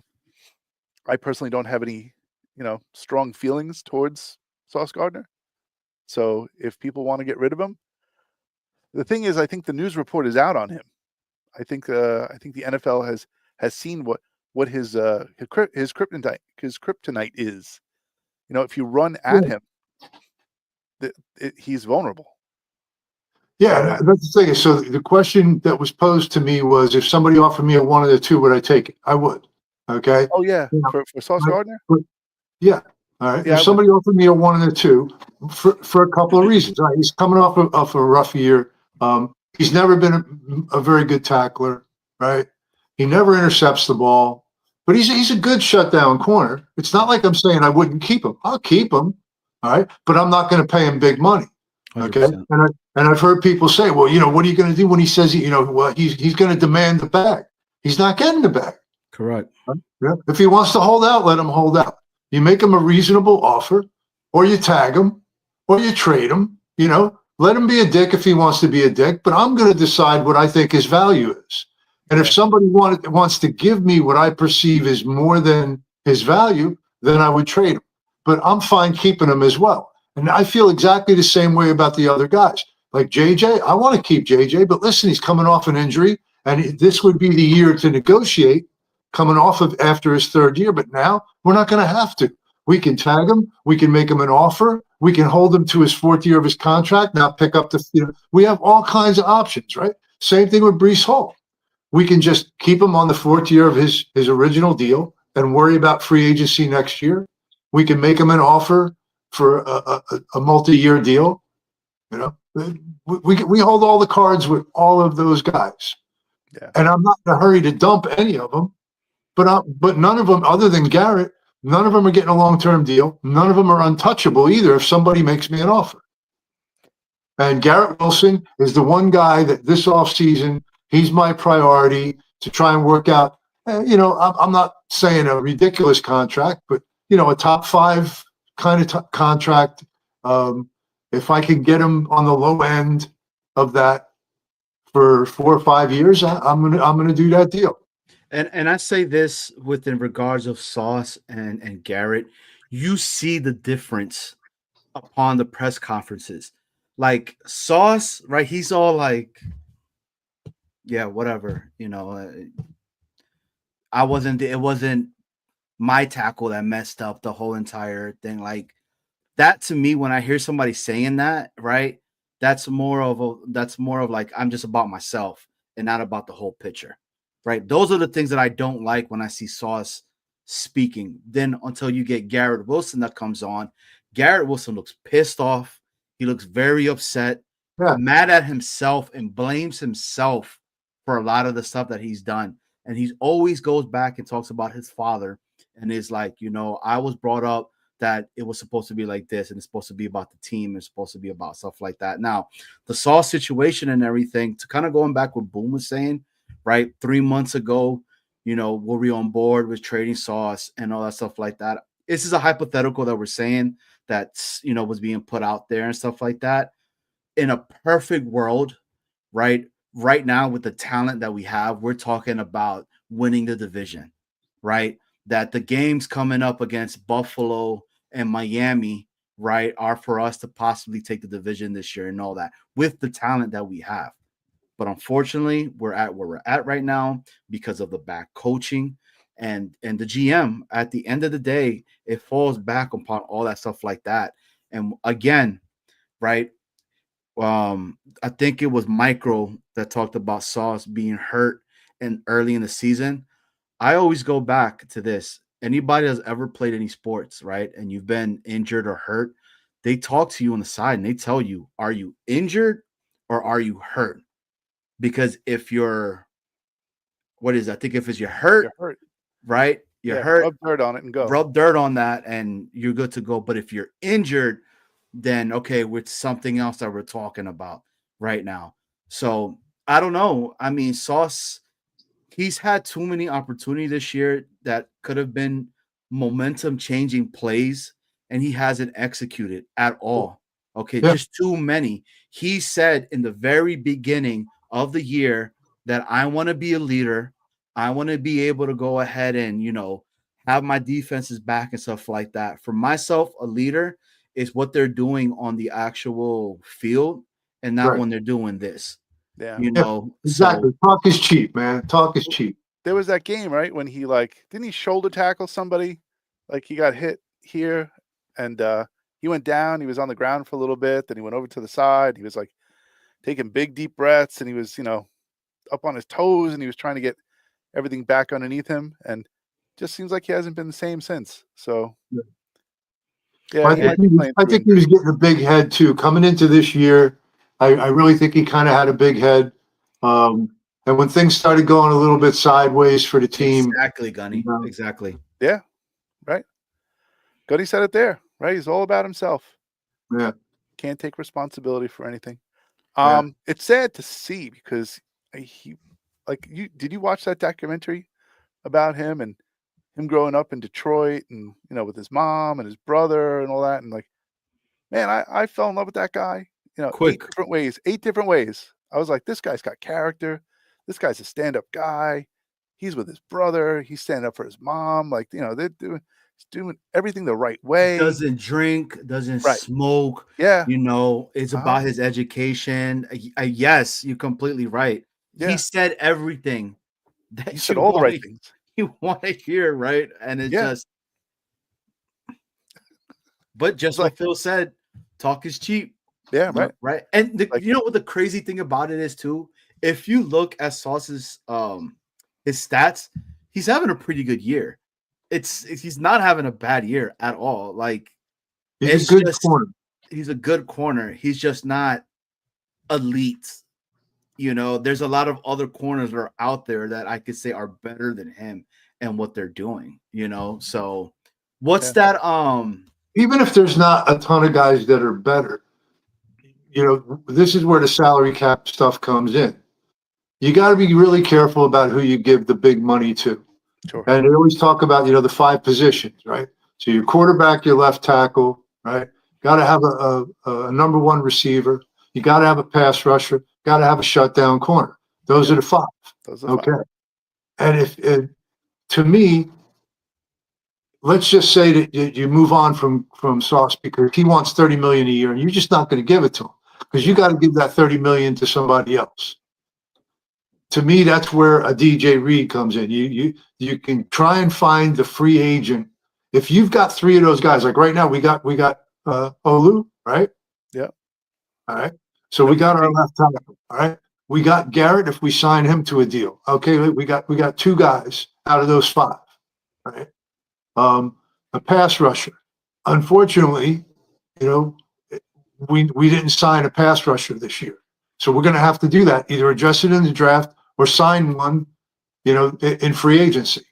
You may have Will McDonald. You never know. He's still. I don't know. Well, Phil, you're looking at me like you don't believe me. No. I think Will McDonald is fine, and year 2. I don't see him as a premier edge rusher, though. You know what I mean? There's just that. There's that I don't know, that super athletic, comes off of the edge, challenges that left tackle. That guy. Don't get me wrong. There's only so many of them. There's very few. that's why I was one of the few guys who, honestly, from the get, I wanted them to sign Reddick. You know, I was really upset with that whole stupid thing. I think they handled it poorly. And now you look at him after coming into the middle of the year and the team's a disaster and he's not any impact, you know, and you ended up paying him all his money any freaking way. It was, the whole thing was just stupid. You know, personally, I would not have been opposed to giving him a 2 or 3 year deal as long as it was team friendly. And 100%. you know, I think he could have been gotten in the low 20s. You know, 3 years, 65 million, something like that. I think might have done it, and at least we would have had that pass rusher to go along with, because you need more. You need more than one edge. You know, you need a down guy. You need somebody to contain the outside. You need that guy who just runs free and has one job: get the quarterback. Yeah, I think Reddick could have been. And that's what we were supposed to have. We were supposed to have that rotation, that our guys were never going to be tired. Mm-hmm. We were going to be playing this year with a lead, right? So you were going to have your edge rushers pin their ears back and just rush, right? And it hasn't been happening. A-Rod's coming from an injury. We're expecting him to be Aaron Rodgers of old. I mean, it's the truth. You know, a lot of other players a lot of the Jets fandom, right, are like, or Aaron Rodgers needed to be Aaron Rodgers MVP. That is freaking just crazy, incredible, when we were all saying this was supposed to be a run-heavy offense this year, and he was going to do enough to not lose us a game, that we were going to score more than 16 points, because last year, with the defense that was supposed to be the defense of this year, right, we weren't going to let teams score more than, I think it was like 12 19? Points or whatever it was. Yeah. You know what I'm saying? So, like, and none of that's happened this year. None of it. Absolutely. And they decimated what was an outstanding defense. Yeah. The JFM, I said it. As soon as we let him go, I said, this one's going to bite us in the ass. Yeah. Oh, but everybody said, oh, but he gets a whole bunch of penalties and all that. I said, what? You know what kind of penalties he's getting? Oh, no. He's getting roughing the passer penalties, meaning that he's getting to the damn quarterback and all that. I could live with that, I said, because he doesn't get that many of it. It just would happen, right, at the wrong Patriot times and all that. That Patriot game stung. That was, you know, when they wore the black uniforms and whatever. That brought back the touchdown. But anyway, the point I was making is that if you have 2 of those 5 or 3 of those 5 under contract, you know, you draft one, you sign one in free agency to plug the hole. Next year, you draft the other guy that you don't have. And I agree with Johnny. You know, you got to solidify your line. You always got to draft first, second, and third round picks. You got to go line until your line is definitely steady. And if you have to, you know, in the first or second round, if there's like that can't miss edge rusher, if there's that shutdown corner, you know, and now you got a new Sauce Gardner that you don't have to worry about paying for 4 years. Yeah. I mean, we don't know what Stiggers is, right? He's there. Bernard Converse was having a great preseason and great training camp, and they were raving about him. We still don't know nothing in regards to them, you know. So it's one of those. Like, for me, I go back to the Philadelphia game where both of our star corners were out, and we had Craig Smith and Breece Hall, right? Was it? Oh, Bryce Hall. I'm sorry. Bryce Hall playing, and they were playing great and looked really Craig good. James? Craig James. Yeah, Craig James. Yeah, Bryce Hall's another guy. He was a good, solid player. Just let him go. Yeah. Yeah. Yep. I know. Quality players that, well, listen, we're good at that. We're good at letting the good ones go. Yeah. I mean, imagine if we would have kept Pennock. Yeah. And then we wouldn't be talking about the safety issues that we're having right now. By the way, I still think Chuck Clark is good. You know, I love Chuck Clark and everything. It sucks he got injured again. Yeah. You know, and that's the crazy thing too. He's never been injured in his career. Goes to the Jets. I know he can't stay healthy. Listen, back to the beginning of the show. Hopefully, Right. we've destroyed that curse. I'm telling you, it's gone. It's gone. I did want to talk about AVT though a little bit. Yeah. You know, they I don't know if that was a smart move. Kids injured a lot. Yep. This is the first year that we've gotten an extended look at AVT, but I don't know. I don't know if I would have done that. He's a right guard. You know, like Mhm. he can be replaced. In my opinion, he can be replaced. And Yeah, again, unfortunately, that's just how it works, right? At the end of the third year, you got to decide on the fifth Yeah. year option. I know. And because he had 2 freak injuries, but when he played, they loved him. They made that decision. I can't fault him. I mean, listen, you can look back 2020, they shouldn't have done it probably, Yeah. but they did it, and hopefully we get another good year out of him. I am the one who who always says if it looks like a duck and it walks like a duck and it quacks like a duck, it's a Yeah. duck. And I think he's been injured enough to tell me that he might be a duck. And Yeah.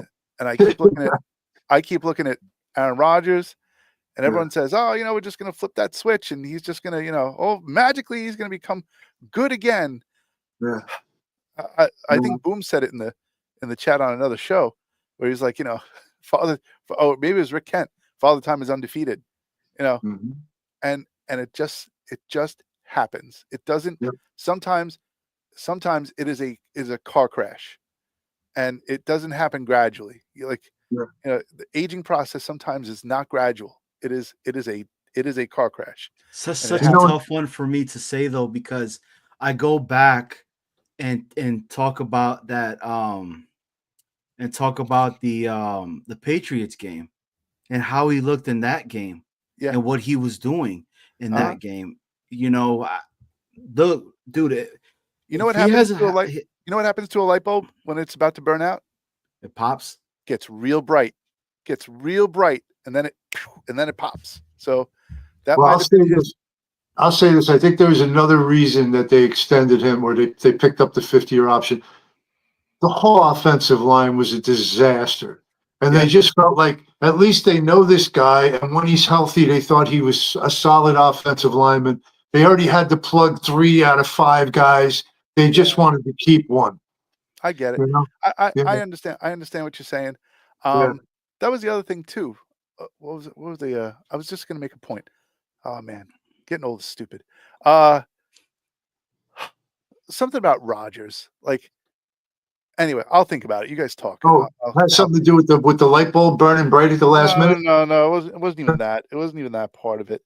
I was just, I have to say about AVT. Look, AVT for me is one of those players that I want him to be a Jet for the rest of his career. To be very honest with you, because he was put in a situation that was from very shitty to very bad, and he did the best that he could when he was playing freaking musical chairs and being put in every position other than freaking center.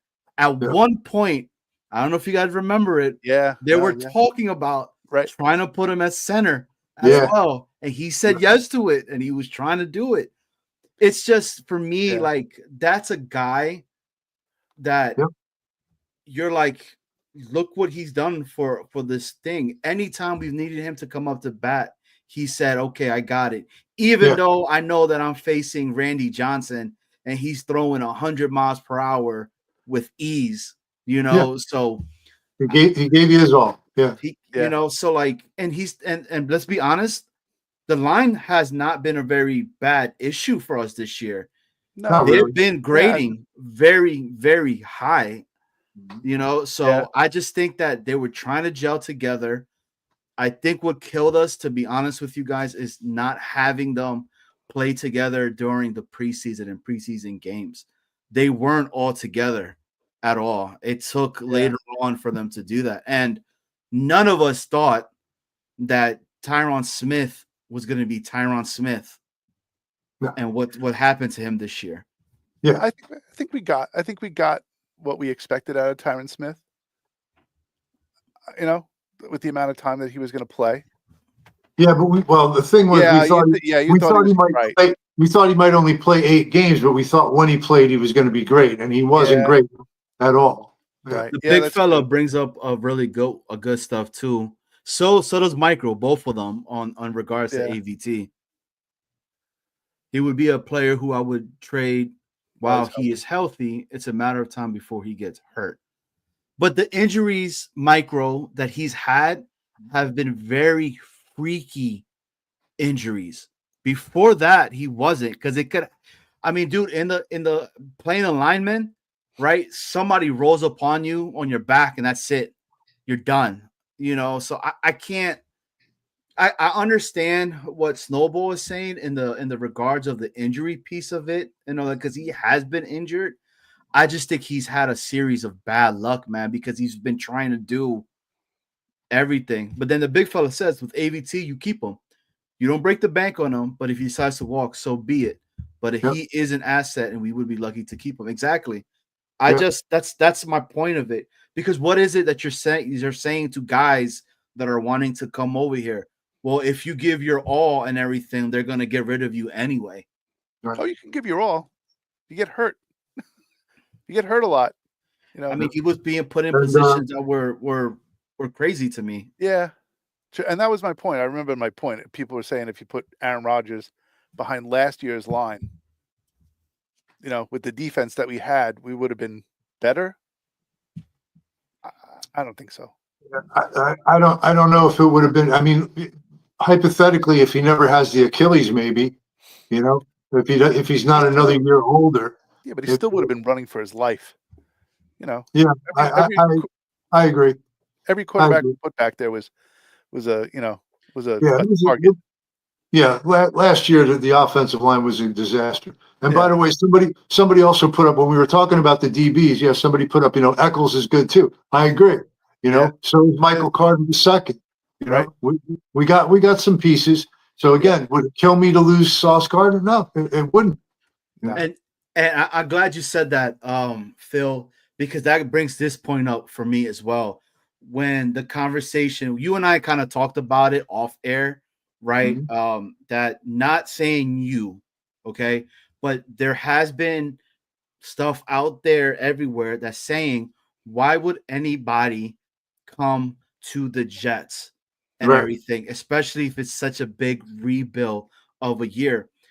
I don't think it's that big of a rebuild as people are making it seem like, because we have a lot of pieces already in We place. do. I think the biggest thing that we need to do is the GM and the head coaching position. That is like 1A for me right now. That culture, that stench of nasty losing. Like, I want my coach to come up here, and the first meeting he has with the players, he said, I want to tell you guys one thing. I respect you guys as football players and everything, right? But this damn organization has been a losing organization for forever and a day. And today, as my first day, we are changing that. Yep. And we're not going to be what the same old Jets narrative needs to be and all that. Like, that's what needs to be. You need to tell them, like, bro, you guys have been losers. All you guys know is losing, and that's it. Yeah, I agree, Johnny. It's, this is not a complete rebuild. They have a handful of good players on both sides of the ball. They have a lot of young guys, a lot of guys that are under, 28. I think I heard Bart Scott was talking about how many guys are under the age of 28.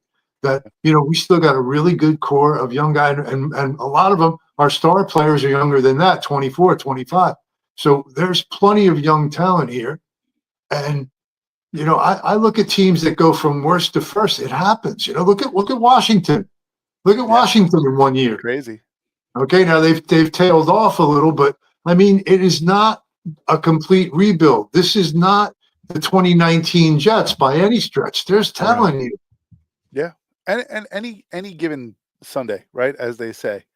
I mean, Raiders gave the Chiefs a run for their money today. So yeah, it can happen. The Bears with the Lions. Right.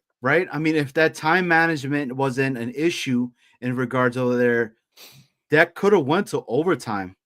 Right.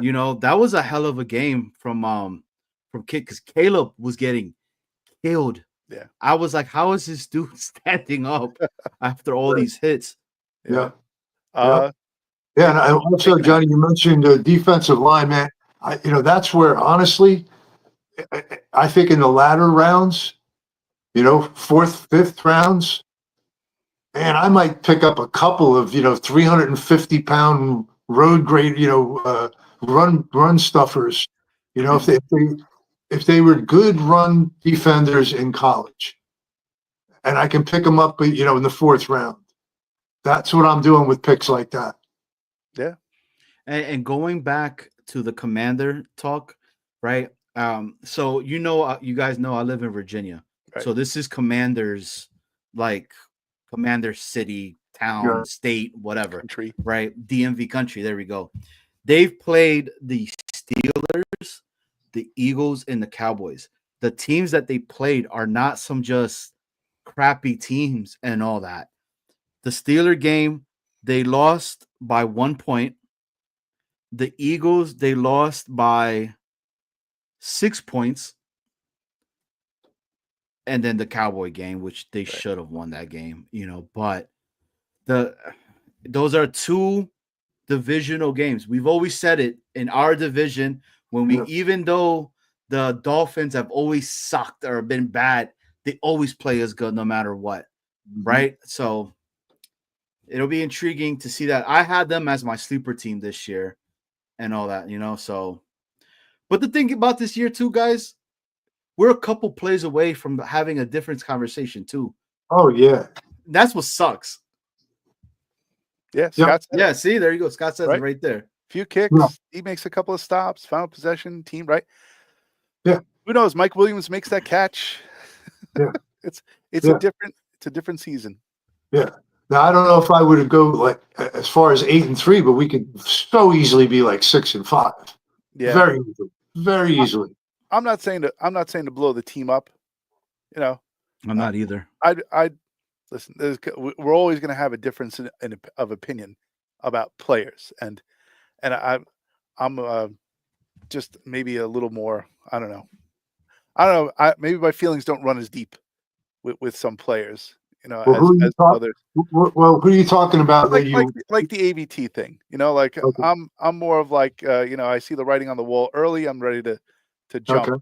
I always like what Belichick used to do.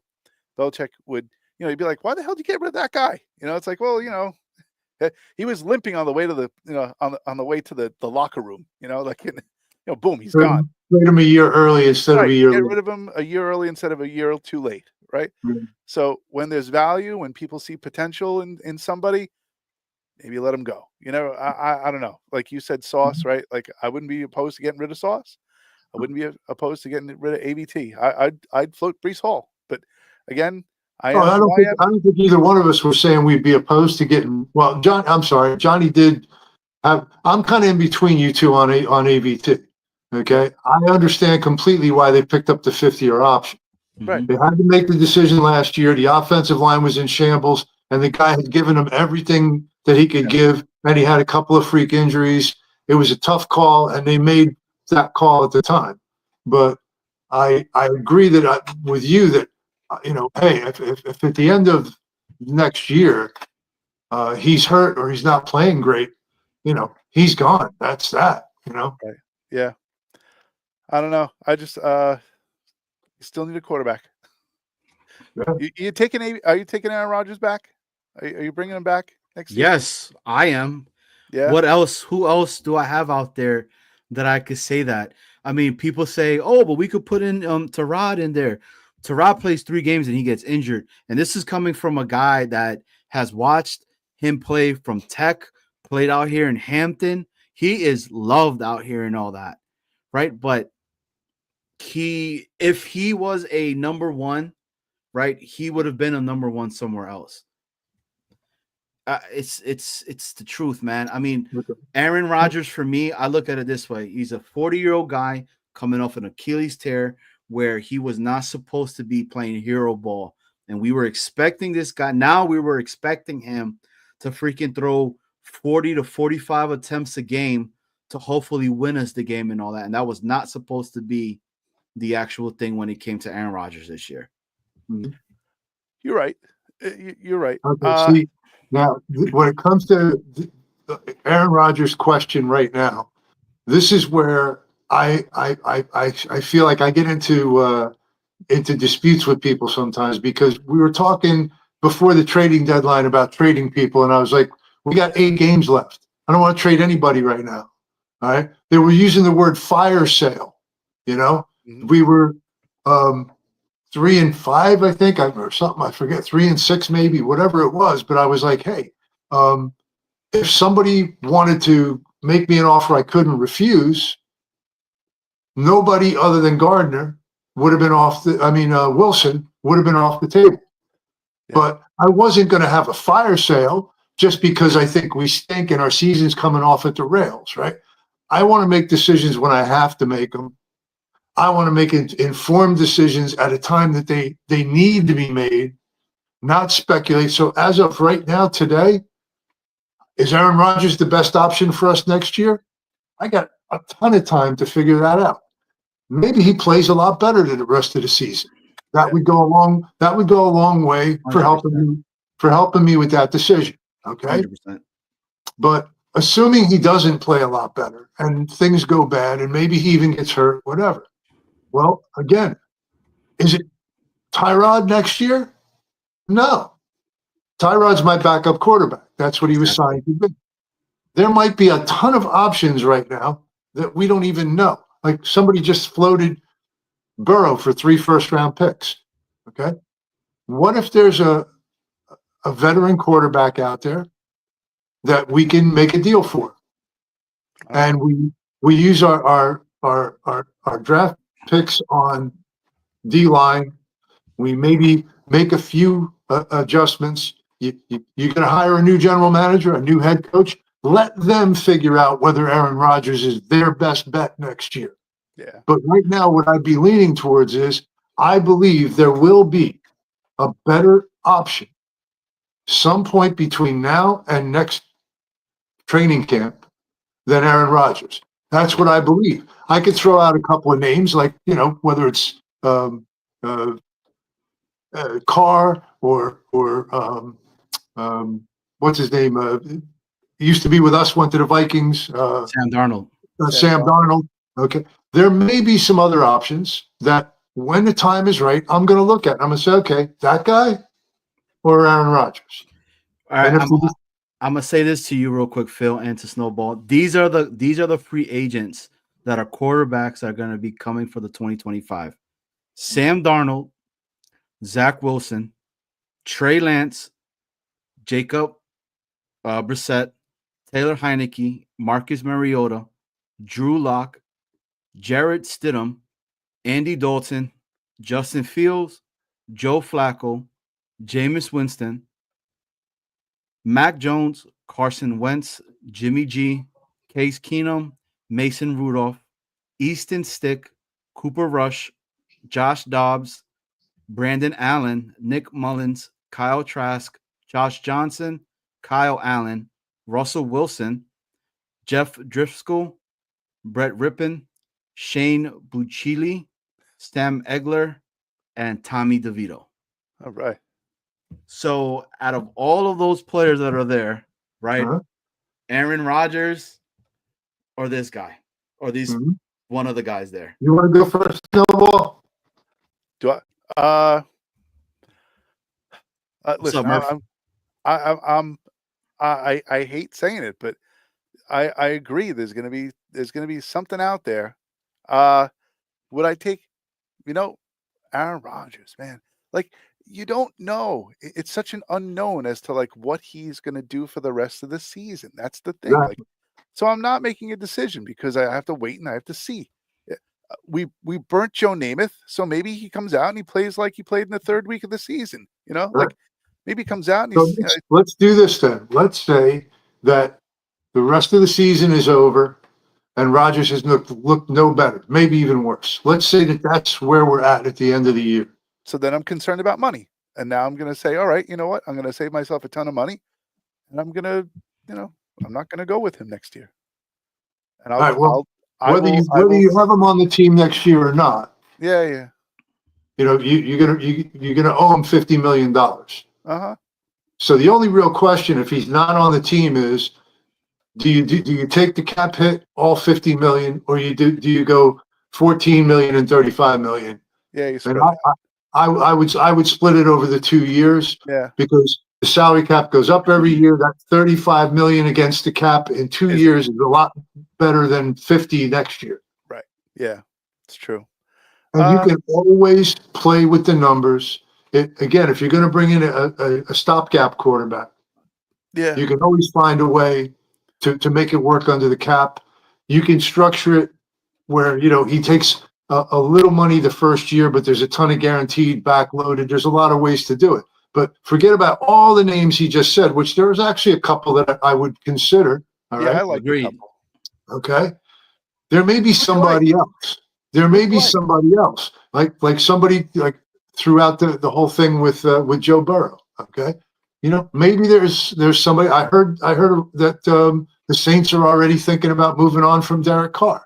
Well, Yeah. if they eat some of the contract and you can bring him in, and it's basically a 1-year deal for Carr, would prove it to me, and maybe we talk about an extension. Maybe there's a guy you could look at. And that's how we keep Devontae as well. Yes. Okay, it's good. I see what you're saying there. Maybe. Okay. And again, I was always that depends on, is Devontae willing to work out a contract deal? Because I'm not paying him $30 million either. No. Bill doesn't mince words. I like the red rifle. I always wanted the red rifle. Andy Dalton I loved Andy Dalton. I thought he was, when they called him the red rifle, I was like, man, Yep. we got to have the red rifle. When they drafted Zach Wilson, yeah, I did, just like this year, I just don't think it's the right time to draft a quarterback. I'd rather do a plug and play guy. I didn't want a quarterback when they drafted. I was like, man, we got this unbelievable defense. Yeah. I wanted to shore up the offensive line, and I wanted to sign Andy Dalton. He signed a 2-year deal with the Saints, I believe it was, for like $8 million. I was like, man, there's a guy that I think with that defense, it was every week was a race to 17 points. Mm-hmm. We could have went to the playoffs with Andy Dalton. Sure. He still might be that guy, because even though he's like 37 probably now, something like that, he's not a guy who got beat up for the last 15 years. He didn't play a lot. He's got a lot of tread on his tires. Yeah. And he's a big, tall, like rugged guy. And I think I like him. I like him better than Tyrod Taylor. I like him better than Joe Flacco. I like him better than Joe Flacco too. Yeah, it's true. I mean, look at what Flacco did last year. Yeah. Look at what Flacco did with Cleveland. Look what he's doing this year. Yeah. I mean, again, but it goes back to the coaching. At the end of the day, man, it's the coaching. It's putting them in the right positions to succeed. And we haven't had that. We've had what Murph just said. We're tired of failed rookie quarterbacks as Jet fans. And it's the truth. Yeah. That's why, I don't want one. I want to see what we have in Jordan Travis. There's a reason why Jordan Travis, was talked about winning the Heisman Trophy, was going to be talked about possibly being at the lower end of the first round and all that. JJ spoke highly of him. He said all of the players listened to him, right? At Florida State. That means something. Okay. When that kid, when he got picked and they had a documentary on him, right? And he was crying and saying how much this means to him to be a Jet, because they were the only team that was giving me a chance and would say that we'll come. If you're there, we're going to come for you. We're going to grab you and everything. That to me is a player that's like, I'm going to give my all to this team. I'm going to do, and he's learning behind Aaron Rodgers. He's learning behind Tyrod and these guys and all that. Yeah. I'm tired of the whole, let's plug them in and see, and best of luck to you. So I don't want to do that. I'm tired of doing that stuff. It doesn't work. We don't have the luck like all these other teams that got a quarterback and they went ahead and just became that good like that. Yeah. It doesn't happen to us. It's the Jets, the New York market. The New York market eats you alive. Yeah. It will. You have one crappy game. We should have never got this guy. He was this. He was there. But if you win in New York, right, we're Yeah. crowning you the king right then and there. You're the second coming of Joe Namath, and blah blah blah. Gunny wants it. The Next year, problem I see with Travis, I mean, I was every word you said and everything you feel, I felt exactly the same way. I thought we might have really gotten lucky, diamond in the rough, all that stuff. But from where they projected he would be by now physically, he's apparently way behind. He's had some setbacks. They're really very closed-mouthed about it. There are some injuries that you never know if the guy can come back. That's my only concern is there something seriously wrong here where he may never be the same? Well, they didn't say what the setback was, And right? they're not going to because the fans right now are wanting him to start next week. And they're trying to put that pressure. This is what I'm talking about with the New York media and market itself and all that. And they're I think they made the setbacks up big time. I'm on the same boat. I agree with you 100%. right. That's a possibility. It is. You're right. Because they could hear like in the background, like the drums, like, like come on, get him in, throw that kid in. We want him. And it's like, they don't want to throw him out there and get him hurt. That's actually not a bad idea. I think they faked it. I think they were just like, you know what? And Olbrich already is dealing with so much heat right now in the whole organization. Like maybe for once we're actually trying to protect our quarterback the correct way, right? And not let him get eaten up by that, So again, I mean, Aaron Rodgers has spoken about Jordan Travis and has said high things in regards to him. So we'll see. Right. Yeah. I think everything is patience when it comes to making big decisions. We don't have it. There were New York. Everything is knee jerk. Everything is irrational. Woody Johnson. I mean, there's a reason that both of his names mean dick. I mean, it's unbelievable. This guy. There's an old phrase that it's very rare that the son of a great man is also a great man. Well, he's the grandson of a great man, all right, who inherited billions and a company that runs itself and makes him a fortune every day. Yeah. He got lucky and bought the Jets at the right time. I think he paid like $500 million and now they're worth like $5 billion, He's not a smart man. Woody Johnson is not a smart man. And he makes childish, rash decisions. It's true. Well, you said it takes patience. But in the beginning of the year, we did say that the Jets take too long to make changes. I remember, right? Weren't we saying that at the beginning of the year? Like, why is it taking us so long to make changes? I'm talking about at this point. Yeah. I'm talking about things like I said, at the trade deadline at 3 and 6. No, there was headlines. There was podcasters, Rich Cimini, fire sale. Wait a minute, I'm not having a fire sale. Yeah. Okay. Not yet. There's a lot of good young players here. We got a lot of football left to play this year. I'm not having a fire sale. I'm not doing that. Well, now we got big decisions to make. And I want to be patient and thoughtful. We don't have to, there are people that are saying we need to be hunting for a general manager right now. No. Well, most of the guys that you could possibly hire, you can't talk to till January. What are you talking about? Yeah. The only person that I would fire is the person we can't fire. Right. Right. That's the thing. I don't know. You can't get rid of this guy. That's the problem, man. Like, the New York market has no patience. We have no, and what the craziest thing is this too, is that our ownership has patience because he gave these guys a lot of time to try to figure it out, because he couldn't figure it out. Yes. Murph. And that's what I'm talking about. Dable as OC or Zach Stacy. I think it's Zach Stacy is his name, right? the Bengals head coach that they're talking about, he might be out, and him as another offensive coordinator to come in there as well. So I don't know. Mike Tannenbaum has it. What's the other guy? Spiegelman? yeah. Tannenbaum and Spiegelman. They have they definitely have their work cut out for them. You know how much non-patience we have as a freaking New York as a whole.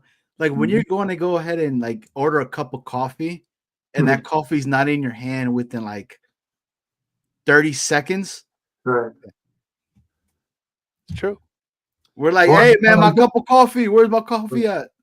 Yeah, and I get that. And just to be clear, the Jets have moved too slowly, and Woody has been patient. But ever since the name Aaron Rodgers popped into his head, Yeah. he's been impatient. He's been irrational. He's made knee-jerk decisions.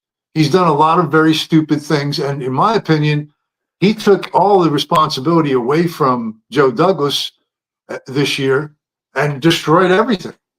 Yeah. Well, so that's what I'm talking about. We got to be patient now with these. People are talking about, should Aaron Rodgers be benched the rest of the season? Or should Aaron Rodgers be back next year? Or should we hire this coach or that coach? These are all things that we're going to have plenty of time to decide. And we got to be patient. Well, Zach Taylor is who I'm thinking about. Murph, Zach Taylor from the Bengals. Yeah. And all that. Zach Stacy is an old running back, he said. Yeah, Zach Stacy's an old. That's who I was thinking about, but I meant Zach Taylor. But I mean, Phil, you're completely correct, man. It's just tough, and you're right. The decisions don't need to be made right now. We need to wait it out. I mean, I have to say this: the 33rd team that was put in place right now was one of the best things that Woody Johnson could have done. You brought real football guys into the conversation, into the room to be able to go ahead and actually have those football conversations with these people. What are you going to do with this? If Rex Ryan comes for the interview, hey, Rex, you've been here already with us in the past and all that, right? You did okay. You couple of years were like this. Then you went to the Bills and you just went even down like that. What's going to be the difference this time around with us? What are you going to go ahead and do? Who's going to be your guys? Are you going to bring, who's your offensive coordinator? During the draft talks, are you wanting to just have us draft nothing but defensive ends consistently? First things. I'm excited to hear them have these in-depth conversations in regards to our next GM, and we don't have to do it right now. Right. Our biggest issue is that we want it right now because we just want to have somebody to blame. Again, right. That's what it is. Yeah. Now, as long as it came up, what are your guys' feelings about Rex? All right, Snowball, you go first. I've been running my mouth. I'll go after you. The first thing I want to, before we'll talk about Rex in a second, but the fact that Woody Johnson is not creative enough to bring someone new in here to help pick the next GM. Like I said it before, and I'll say it again. He picked he called up his ex-wife and said, "Who should I marry?" Yeah. Come on. Like the guy was here. He was in your building. You got rid of him, and now you brought him back to pick the next person who's going to run your organization. It's so weird. Like, to me, it's just strange. He could be a very smart man. Mike Tannenbaum could be a very smart man. He made some great decisions. I will not put it past him. But the fact that we brought him back, like, I don't know, give me the guy Diamond, and Spiegelman. Like, those two guys. Bring those two guys in. Make Mike Tannenbaum out of it. You got 4 guys running the show over at the 33rd team. Don't give me one of the guys who is here already. Like, I understand he knows the market, but sometimes I don't want somebody who knows the market. Maybe I want fresh eyes, like, and a fresh outlook on things, completely fresh. Like when we say we're going to clean house of all the coaches, let's clean them out. Why are you bringing back another coach? Like you don't want them back here. That's like if Shanahan shook free and everyone's like, oh yeah, they bring Salah with him. Like Salah was here. Like No, stay away. Anyway, that's what I have to say about Mike Tannenbaum. Rex, on the other hand, I love him because he will get this team like a volcano. Like they will be bursting at the seams. They'll want to run through every wall that they find, and there'll be people bleeding and broken bones all over the field. I just don't know if he has and listen, he has ties to what? His ties to Detroit, right? His son is what, quarterback coach, or what is he doing over there in Detroit? But He's a scout. he's a scout. Yeah. All right, He's a scout. so he's maybe he brings him in and finds some decent people. I like Rex. I think. don't. I'm just not sure. Like again, it's bringing somebody back. Like it's a retread, and I'm not sold. I love him. He will get people fired up, but I don't know if he's up to date with what we're doing in the NFL. I just don't know. I'm the jury is out on Rex. Johnny, what do you Why got? You know what? I'm making a stand. I wouldn't hire him. That's it. I wouldn't hire him. Seth Ryan is the wide receiving coach for the Lions. So Okay. that's actually, yeah, and he's young, bro. He's super young. Anyways, okay. I've been on this stance with Rex, and I've said no to it. So I'm a no as well. Why? I love Rex Ryan. I think it's awesome that we have somebody that actually wants to come over to the Jets and wants to do well with the Jets. The stuff that he's talking about and saying, I'm going to make sure we get a championship. I'm going to do this and all that. One of my favorite memories of Rex Ryan was the game of the Patriots when we beat the Patriots, the can't wait, right?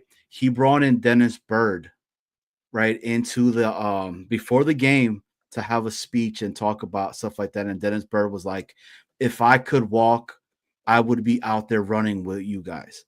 Right. That's fucking awesome. Okay. Yeah. But I think it's a little bit too late for Rex Ryan. Like, he's been out for a while. His stint, what over there with Buffalo was not good whatsoever. He has said the right things on the pivot where he's like, I learned my lesson. I need to let go of some of the stuff and not think that I could do everything. But in my head, I'm like, I mean, shit, isn't that what you're supposed to say in an interview if you're trying to get the job?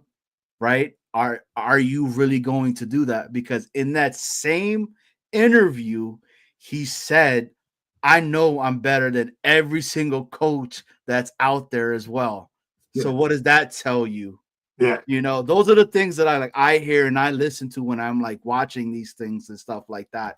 So for me, Phil Snowball, I'm saying I love Rex Ryan. Rex is the guy, the whole nine, but it's a big no for me as well.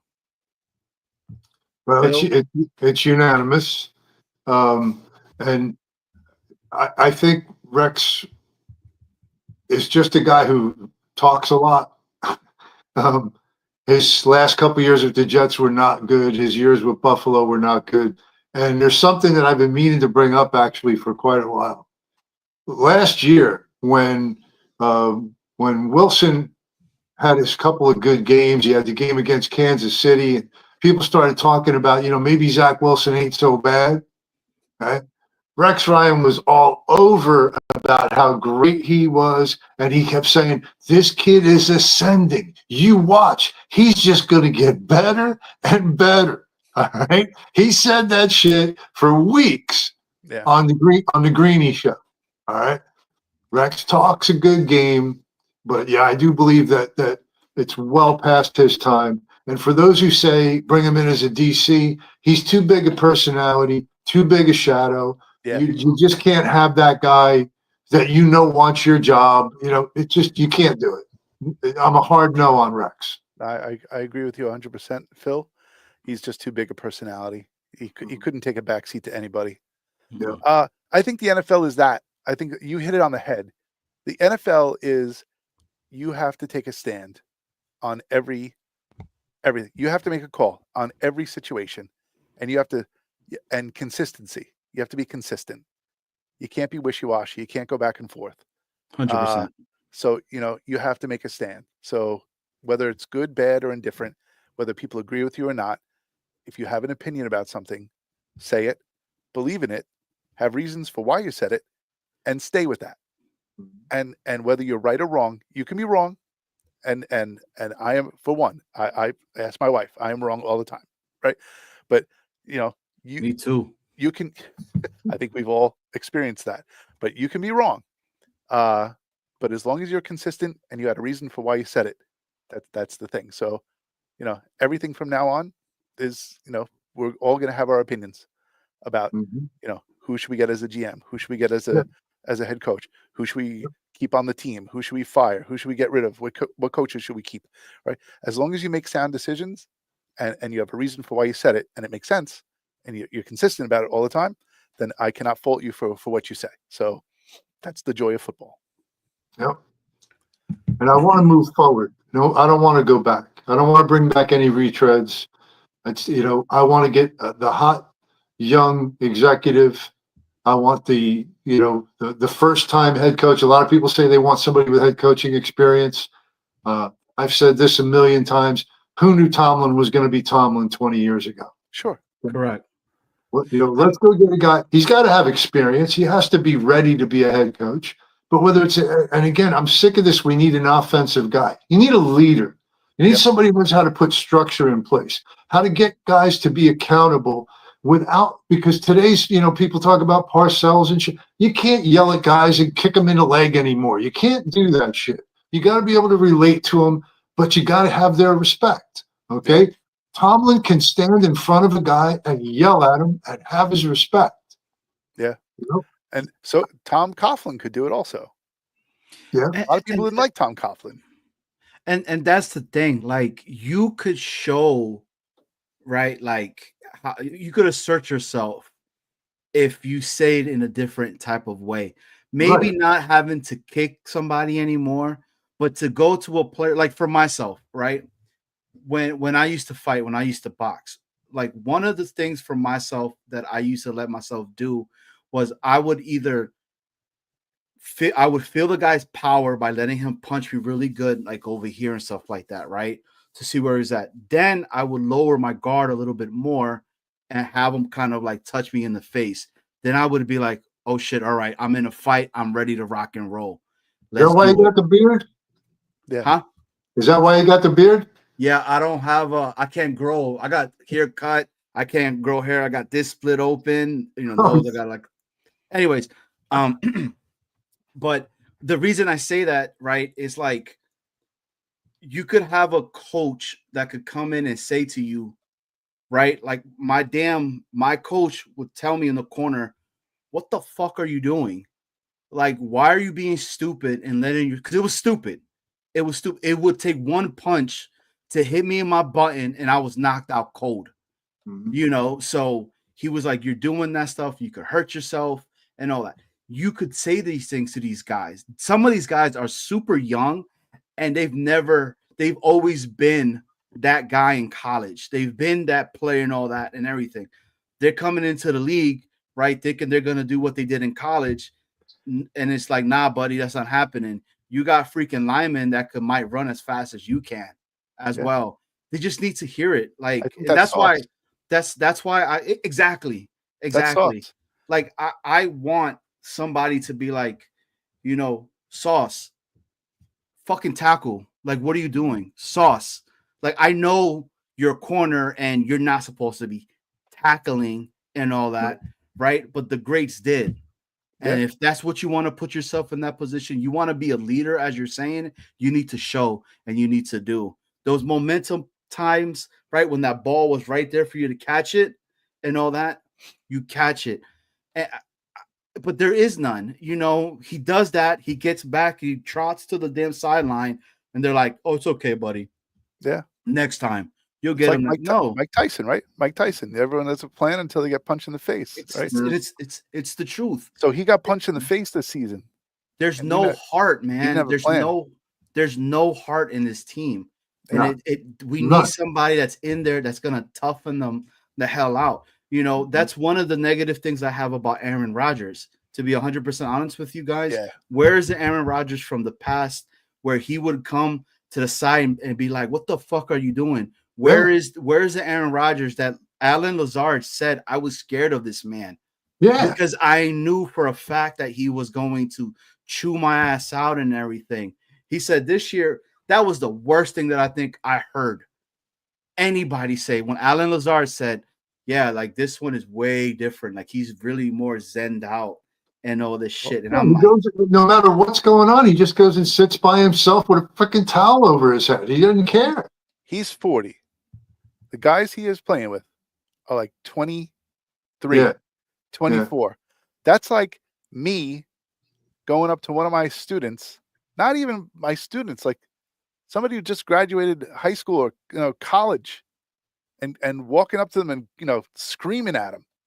Like it's almost like child abuse, like, when you think about it. Like I think he's over it, man. Like he's just like he's at an age where he's just like, I'm not going to yell at these kids. I'm not going to yell at them. They should be mature enough to figure it out for themselves. That's where the leadership thing comes in. Is that you can't be.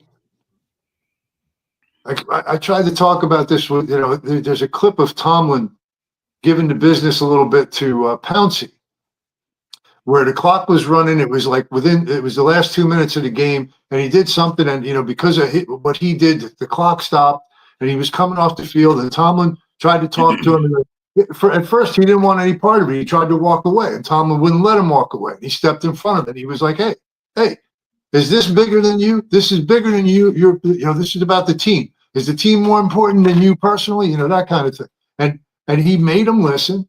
And then when he was done, he just kind of, pound him on the chest. All right, now let's go. Yeah. It's about having the respect of the guy. There's guys that can do that and guys that can't. Tom Brady used to freaking scream and yell at everybody on the sideline. Peyton Manning used to scream and yell at everybody. And they were freaking twice their age, too. Yep. Yeah. You got to be a dude, and you got to be that guy. It's about leadership. It's about leadership, and Rodgers has none of it. None. Yeah. I just think it's the culture that is from the head coach, that it's one of those where it's like, and look, and I have to say this, right? Because I know I've been really tough on Saleh. Like, I know players that played for the Jets and then played for Saleh during his tenure and all that. And he said behind closed doors, right, Saleh would fucking be in your face and everything like that and all that. But he also said to me he was very lenient when it came to other players, right? It was a country club. Exactly. So, like, it's one of those, man, where I just want a coach that could come in and it's not scared to put anybody in their place. That's why the Sauce conversation, right, that we were talking about, if the first round picks and Sauce Gardner for the freaking for the Bengals quarterback, I can't even think of his name is. Anyways, Burrow, right? Would you take that? For me, I'm looking at it like this. Yes, not only because we're gonna get Burrow to come over here, but that's sending a message to everybody in that locker room and to be like, dude, your freaking position here with the Jets is not safe. If you're not going to be performing and all that, this is a new regime. This is a new coaching staff. This is changing and all that old shit that we used to do where we used to just a little bit too late. It's gone. Moving forward, we're moving forward and we're going to start winning. Like, one thing I like about Ulbrich is this, that even though when they scored a touchdown, he wasn't like Saleh, where Saleh would be like, because we just scored a touchdown. It's like, okay, the offense scored a touchdown. What's my next play? That's what Ulbrich is doing right now. So we'll see. Yep. Yeah. I like what Scott Forster says, right? Someone needs to toughen this team up. Yeah. Yeah. Absolutely. And I think Gruden would be. I don't know if Gruden's too over the top for this team. Mhm. It's He the might New be- York. It's the New York. It's the New York market, man. We can never have. There will never be nobody more than freaking Rex Ryan. Yeah. Honestly, I mean Gruden Rex would run Ryan. he'd run a close second though. He would. Gruden would. I agree. But as a player, right? When I'm hearing my coach talk about Super Bowl, it's what you're playing the damn game for. I want my coach to be like, he believes me that much that he knows that we're gonna win the Super Bowl. Fuck yeah. I want that. Yeah. True. So Rich, I don't know. XY banana, right? Isn't that a that Gruden? Right. All those damn plays. His play calling is crazy though. it is. Those It calls are like is. it's like a paragraph.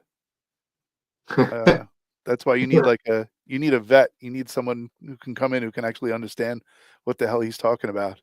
Mhm. Yeah, as a head coach. I don't know. I hope our burning of Namath Helps. changes things. Oh my God! Look what Scott Foster said. We can only hope, Scott. We can only hope. Stefanski, we hire Vrabel, and Vrabel hires Stefanski as OC. As OC.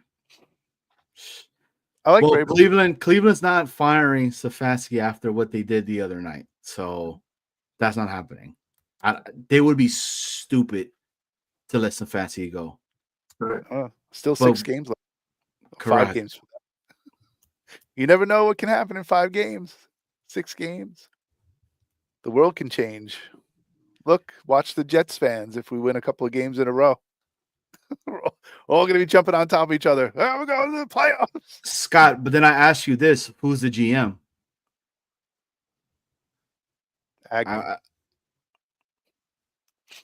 Look, I would like Spielman to be Spielman, right? Yeah, to be the freaking GM.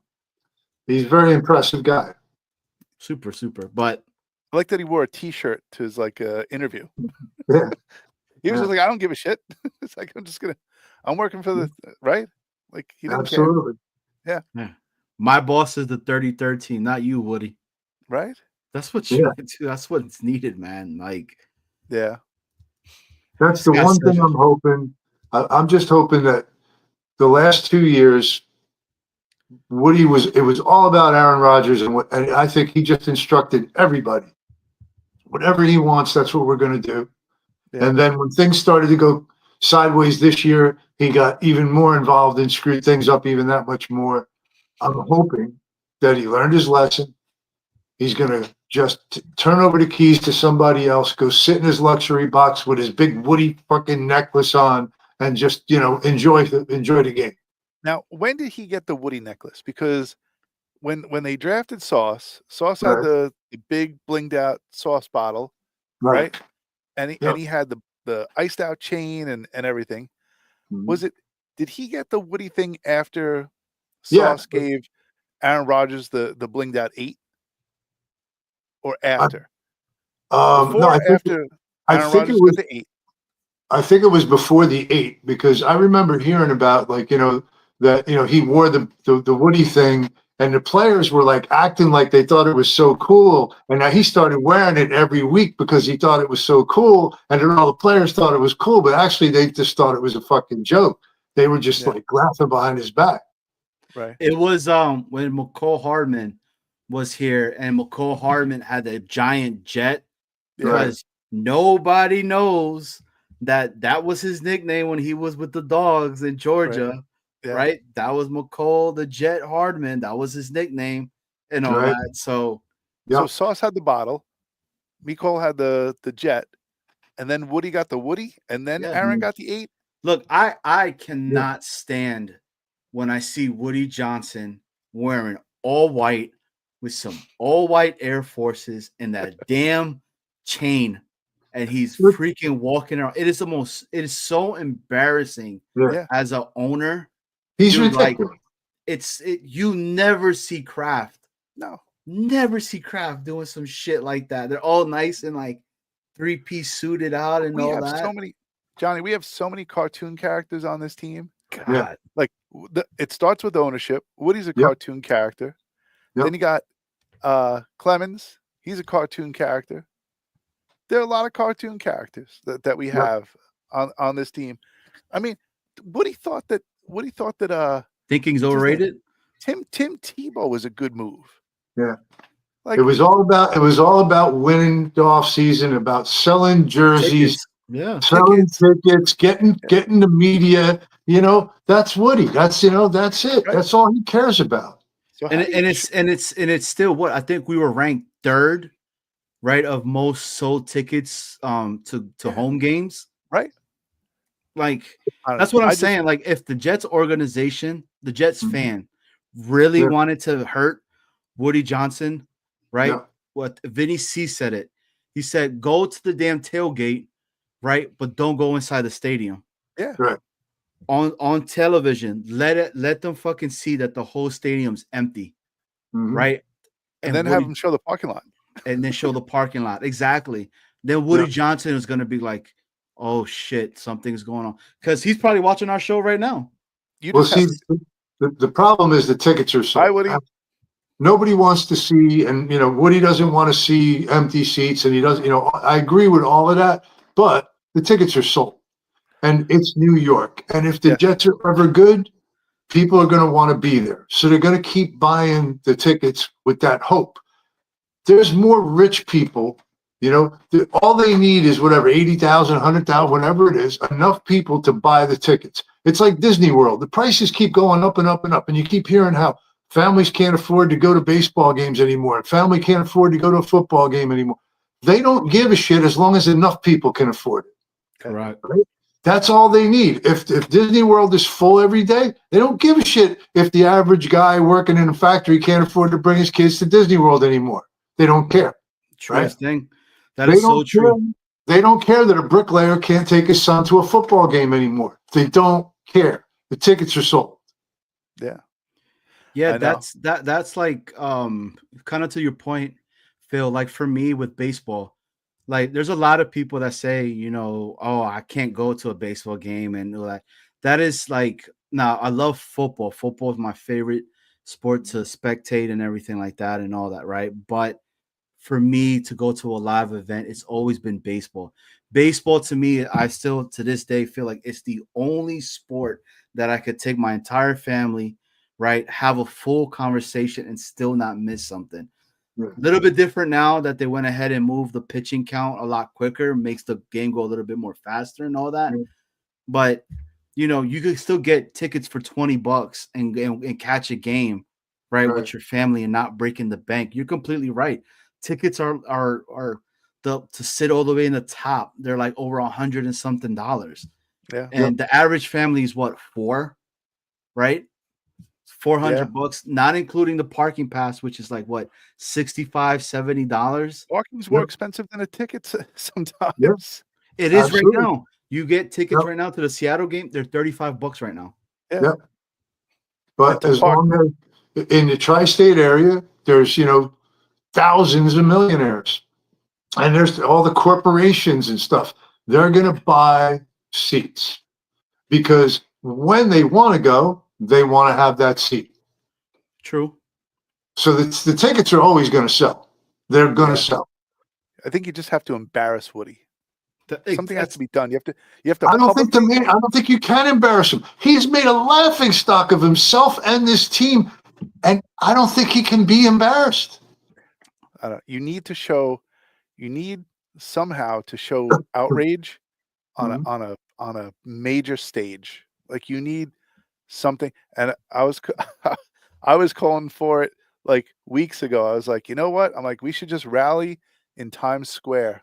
Just just have thousands of Jet fans show up and just be like, you know what? We're not going to stand for it anymore. We're not buying merchandise anymore. We're not nothing. We're not spending money on tickets. Fine, the rich people can buy all the tickets they want, but we're not going to the games. We're not setting foot in MetLife Stadium anymore. We're we'll I think sit in that's the a parking great lot. idea. I think that's a great idea. And honestly, I think if the content creators got on that bandwagon and tried to put something like that together, and maybe during the off season we actually all agreed to go to freaking New York City or something, go to Times Square, hold up fucking signs, Woody sell the fucking team, Yeah. If you made the news, right? Yeah. Yeah. I mean, but I'm telling you something. I'm going to tell you something. There are certain people who will not badmouth Woody no matter what. They just Yeah. will not badmouth him because they're afraid of what the ramifications will be. Yeah. I have nothing to lose. I don't care. I'll be the head muckety muck. I will go to Times Square. I'll climb up on that statue. I'll go on his shoulders and I'll hold up I a sign. worked for Johnson & Johnson when I was in my early 20s. Yeah. I'll Yeah. tell him. I'll say, Woody Johnson, sell the team. Get out of here. You know what? And if enough people, if we just made the news. Yeah, You know? I think that would be. Listen, that would be great. I would do that. Yeah. I would do that. I I'd really do it would. too. If we filled that island in the middle of Times Square, just Yeah. got old Jet fans there, old jerseys, and then we took our jerseys off and just left Right. them on the ground. Right? Just take your jersey off, throw it on the ground, just leave it there, and just walk out. Just be like, you know what? We're done with this team. Change. We need change. Yeah, I mean, I said I was not buying no more merchandise, and I haven't bought that pillow right here.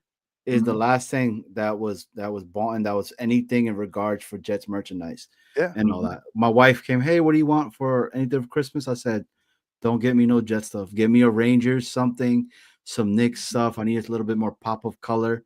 I said in Yeah. my office and all that, let's do that. But Right. something has to change. Something needs to change with regards to that. And I'm hoping that the new regime coming in does that. I hope they're listening. I hope they're saying the stuff like that, because honestly, it shouldn't be us saying all this stuff, right, for them to do something. Because, I could tell you right now, if I'm in a room with Spielman, right, Spielman would freaking run me under the table because I would have no fucking idea on what he's talking about. I play football and all that, but when it comes to the more higher shit, I'm not gonna know. I'm not gonna be Yeah. there. But You got to put 11 guys on offense. You got to put 11 guys on defense. And you need some people to tell them what to do. Hire them. Right? That's it. This sucks, man. Like, again, I still believe we're gonna win Sunday, though. I really do. I got a feeling that we're gonna beat Seattle. I feel like we're gonna beat the Dolphins. Miami. Yeah. And we're gonna lose to Jacksonville. We're gonna beat Miami in Miami. You think? I think we could. Can. One week at a time, one thing at a time. Yeah. It would not surprise me if they come out and beat Seattle, but pretty much the way this entire season's gone, it wouldn't surprise me if they came out and got destroyed either. It just nothing would surprise me. No, Phil, I totally agree. I said, you know what? I said I hope they win, but I'm not opposed to them losing. So, I'm going to root for a win. But if you lost, shucks, I know we've been going quite a while, so there was Yeah. a couple of things I wanted to ask. Was one, when you were talking about baseball, I love baseball too, and maybe one day we really could do a nice conversation about baseball. All I'd day. love to do that, because when you brought up like the pitch clock and all that, I'd love to get into a conversation about the rule changes and all that. I think that would be a lot of fun. Are you for it or anti? Well, that's why I said maybe we should do that another time. Okay. All right. Okay. And then, All right. Are you this or are you something else? I'm a Phillies fan, remember? I know. Damn Yeah. it. I just Yeah. had to throw that in your face real quick. Yeah. Yes. I'm the only. You see the picture of New Jersey, right? Yeah. I live literally right in the middle where the skinny part is, right on the edge of Philadelphia, about maybe 25 miles north of Philly, and about 45 minutes outside of Manhattan. Oh shit. Okay. And in New Jersey, it's really weird. Like the northern part is all Mets, Yankees. The southern part, though, is all Phillies, Eagles. Yeah. All right. Mets, Jets, I should say. Yankees, Giants, the usual. Occasionally, you got a Yankees, Jets, or a Mets, Giants, okay? But the northern half is all New York. The southern half is all Philly. And I lived right in the middle. And I had friends that were Phillies fans, Jets fans, Giants fans, whatever. My best friend was a Phillies fan. So I never like hated, and I went to Mets games as a kid. I thought Tom Seaver was the bomb. I mean, my dad used to take me to Touche when I was little. Awesome. But when I was like in my teens and like really kind of had my own identity, I became a Phillies fan. But the Jets were like that emblem behind my head. That was my father. My father's dead when I was a kid. He passed away. I was only 15. Sorry to hear Later, that. yeah, thank you. Later on in life, when my mom was, downsizing and we were going through all this stuff, that was the only item of my father's I asked for. That's cool. So Man. he was a Namath guy and all that. So yeah, I think I'm the only Phillies Jets fan on the planet. But I love baseball, and I would love to get into that exact conversation. The rule changes. Do you like them? Don't you? Going all the way back to the designated hitter, everything. That would be awesome. That'd be intriguing. I'll speak with Snowball and we could do something like that. I mean, myself and I know Snowball, we love having you on, man. So Yeah. it's awesome you. to have you all the time, man. We really You like do the third wheel appreciate we you. don't hate. Listen, I really appreciate it. I love being on, and I'm really happy to do it. And the other thing I wanted to ask before we go, did you ever do that show with people showing paraphernalia? It's this show. This is the one to do it on. Yeah. That's what I thought, and we just kind of never went there. Okay. Yeah. People Because ever want to come on and show stuff. Terrence, yeah, you too, Terrence. We'll get you in, bro. The call-ins in there too. Yeah. What you were saying on Phil, I'm sorry. Oh, that's okay. Is Terrence jumping on? I'm not sure. We don't know. He can. Right? He asked before. He said, "Can I call in?" I was like, the link's in. It's posted at the top of the chat. So be our guest. Hop Be on our in. guest. Be our guest. Right? Something to the rest. But yeah, I went through my stuff and I did find a couple of pieces, but I wasn't sure how much longer you guys wanted to go. It's already been a couple of hours. Yeah, it's only been like 2.5 hours. Okay. I could go until 10 o'clock. I'm good. Right now. Listen, then I got to sit in the backyard. I've had a cigar waiting for me all day. I was like, I'm gonna have this. I'm gonna have this now. And then my wife was like, get the Christmas tree, get the decorations. And then I had to drive to Home Depot and all this stuff. So like, it's waiting for me. So 10 o'clock, I'm just gonna sit back and relax. Okay. Cold weather outside. What'd you get? Wait, full screen. Oh, I have to full screen him. All right, hold on a second. Let's solo layout. Here we go. Oh, is that a pocket watch? Yeah, it is. Holy that is cow. so cool. I've had It's this for about. Blues. Yeah, I got this when they went back to the white helmet in '97. Nice. Oh wow, that's awesome. How's the back? So it could just you just stand it on your desk, right? But this does come off. Oh, that's cool too. Is there anything on the back? Yeah, just NFL. Oh, the NFL logo. There you go. Yes. Hey, Snowball, can you take the grumpy assholes off up there? Which one? Which grumpy asshole? The big fella. Oh, you don't like that? You don't like that? Because it was like it was right under. It was right under. It was right under when he was showing. It was right under Phil when he was showing. When he was showing the watch. Yeah. Grumpy asshole watches. No, not saying that you. He just said that that's the problem with the New York Jets. Is a whole bunch of grumpy assholes are too negative out of the beat writers and stuff like that. Right. Yes, and Scott, there is scotch that goes. No, there's bourbon that goes. A game coin. Let's see this one. So again, this is all right. So this is from the 75th anniversary, which was 1994. So this is also 30 years old. So it's in a leather case. Oh, got the certificate of authenticity and all that. Very nice. And the coin, super cool. The coin pops out. Okay. Trying to get me the glare. 1960. Inaugural season, 1960. Inaugural season. Okay, and then Look at that. 75 years of the National Football League. Huh. Yep. 1920 to 1994. So Wow. this is also 30 years I've Wow. had this coin. Holy moly. That's This cool, was- man. That was a gift from my mother-in-law. Yeah, that's a very nice gift. Yep. Very cool. And that's pure silver. Very nice. That's cool. Yeah, I'm trying to collect all the Hall of Famers. Is there more or coins. those two? Those were two that I really thought I liked a lot, and I thought, and I wasn't sure if this was going to be like a whole bunch of people doing this, and you Yeah. know, We Well, want it usually- to be. We want it to be. It's just getting it out there, letting people Yeah. know. And that brings us up to the whole thing. Please, guys, if you're watching the show, please hit the like button Right. and subscribe to the show. Tell a friend to tell a friend to tell a friend Yeah. Yeah. about Jets Worldwide. Wide. We're not bad people. I think we're trying. We're doing our best, Johnny. yeah, like that's why I kind of threw it out there this morning in the chat on BG, man. I wanted to Yeah, I get some want more to people in here. there's a lot of a lot of those guys. I mean, like I've kind of wondered why they're not jumping on here once in a while with you guys. You would think know? like It could be later, I guess. their family, but we're gonna consistently do this because this is Jets Worldwide as a whole, right? Right. Like there's a match game that we're gonna continue to keep doing.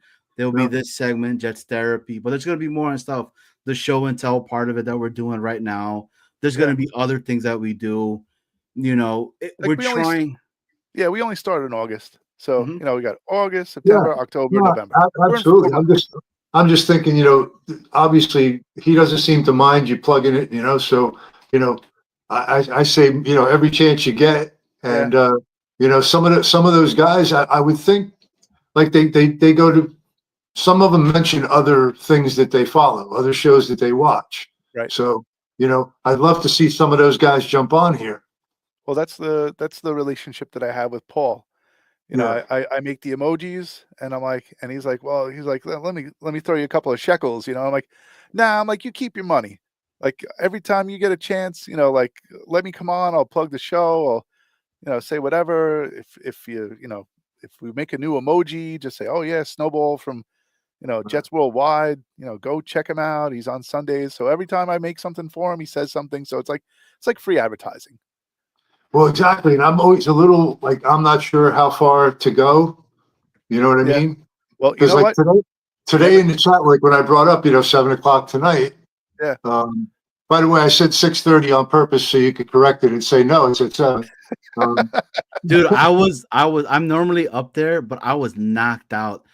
Dude, we got home around like midnight and then trying to get the kids to sleep. It was a dead show today, and I don't think there was a lot of people out there today. Yeah. No. Day after. But look, I tell you guys this right now. After this curse was done today, right? Yes. This right here, okay, was given to me, all right, for when the Jets win the Super Bowl, because my wife knows, she knows that I said if they win the Super Bowl, I'm probably gonna cry.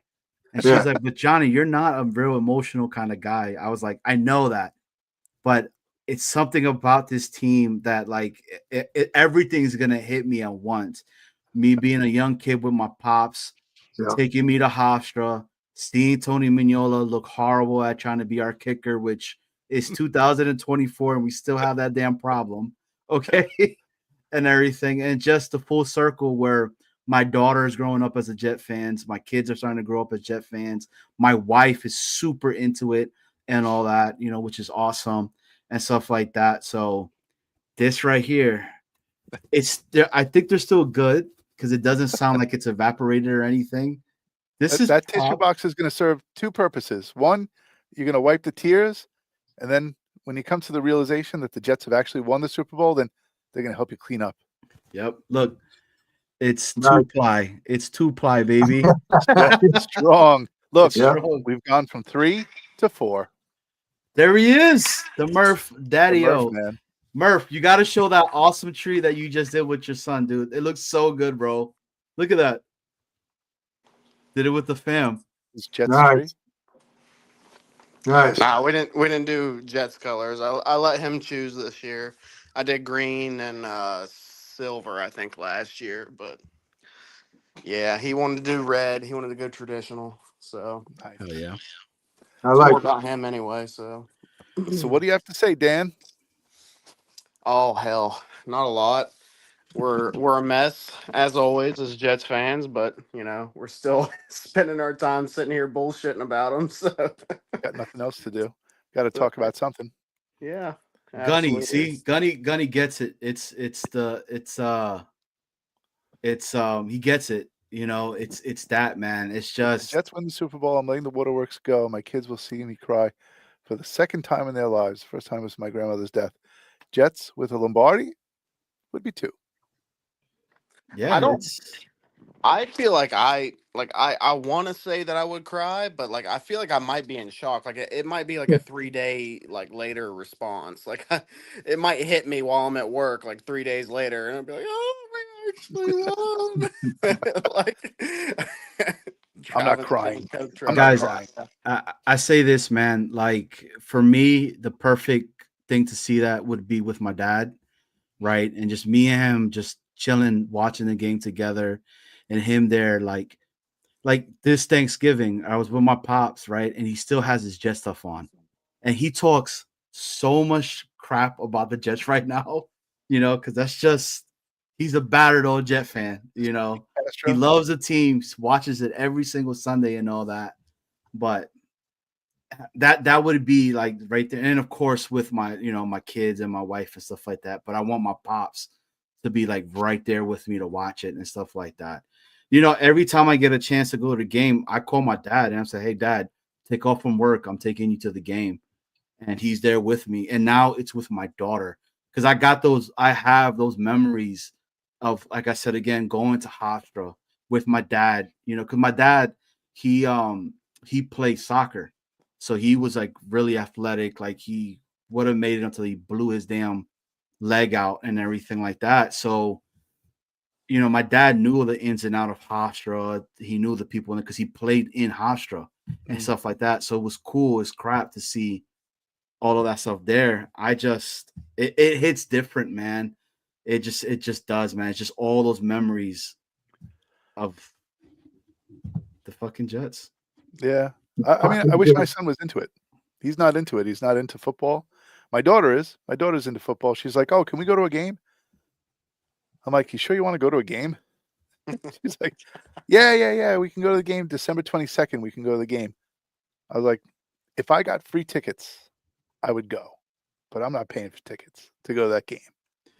You know, Yeti. that's funny. I got a text from the New York Jets today about their Black Friday deal, and there are no ticket fees for the rest of the year if you order tickets today. I don't care. They can keep their That's damn what tickets. I said. I said, who gives a shit at this point? Like, Murph, what are you doing? Did you get the Like- text message before that where they were like, for Black Friday only, 30% off of all Jets merchandise on jetsfanshop.com. Yeah, I'm not. I was like, buying any. I was like, it should be 85%. Yeah. Okay. Not no 30% off. Yeah. Um, It should go Yeti. according to the record. Yeah. I feel like they should pay me to wear it at this point. Yeah. Yeti. Yeti has a question for you, Phil. He said, Phil, do you or have you ever owned any Hess trucks? No, I do not, and I have never. I have a friend that is trying to sell an entire collection right now, but no, I've never owned a Hestra. Well, Is if your friend has friend's them, name Johnny? No, Because that's my dad. My dad has been wanting. So that's another thing that we collected is all the Hess trucks. You know what, Snowball? I'm gonna do that. I'm gonna get the box from my pops because he's been like bugging me, like, dude, when are you gonna take these? When are you gonna take these? When are you gonna take these? And stuff. And I'm gonna bring it on to show that. You should bring them because I have them ever since my son was born. So, wow.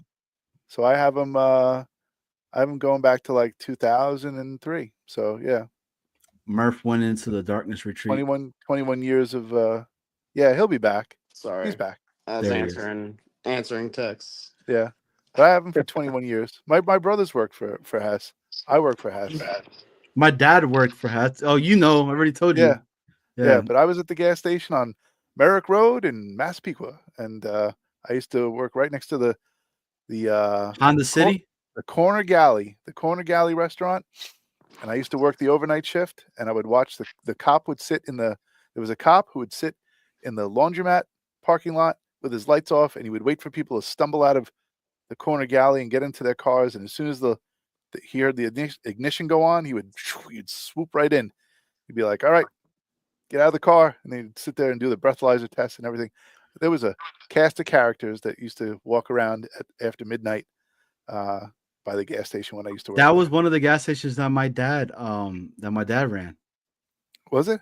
Yeah, because that's across from the Honda City, right?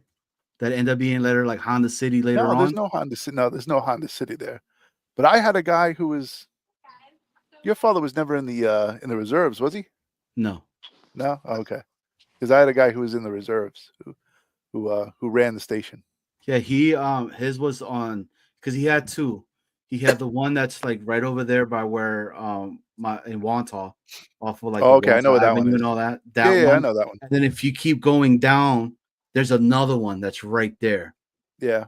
Those were his. I have all those footballs and I still have the schedule cards and all that craziness that they used to give away. Yeah. All right, so Murph, we got you on, right? Myself, Snowball, and Phil have talked a lot about what's going on right now within the organization with the Jets itself. What do you believe can be the answer to saving this organization, and where does it start from?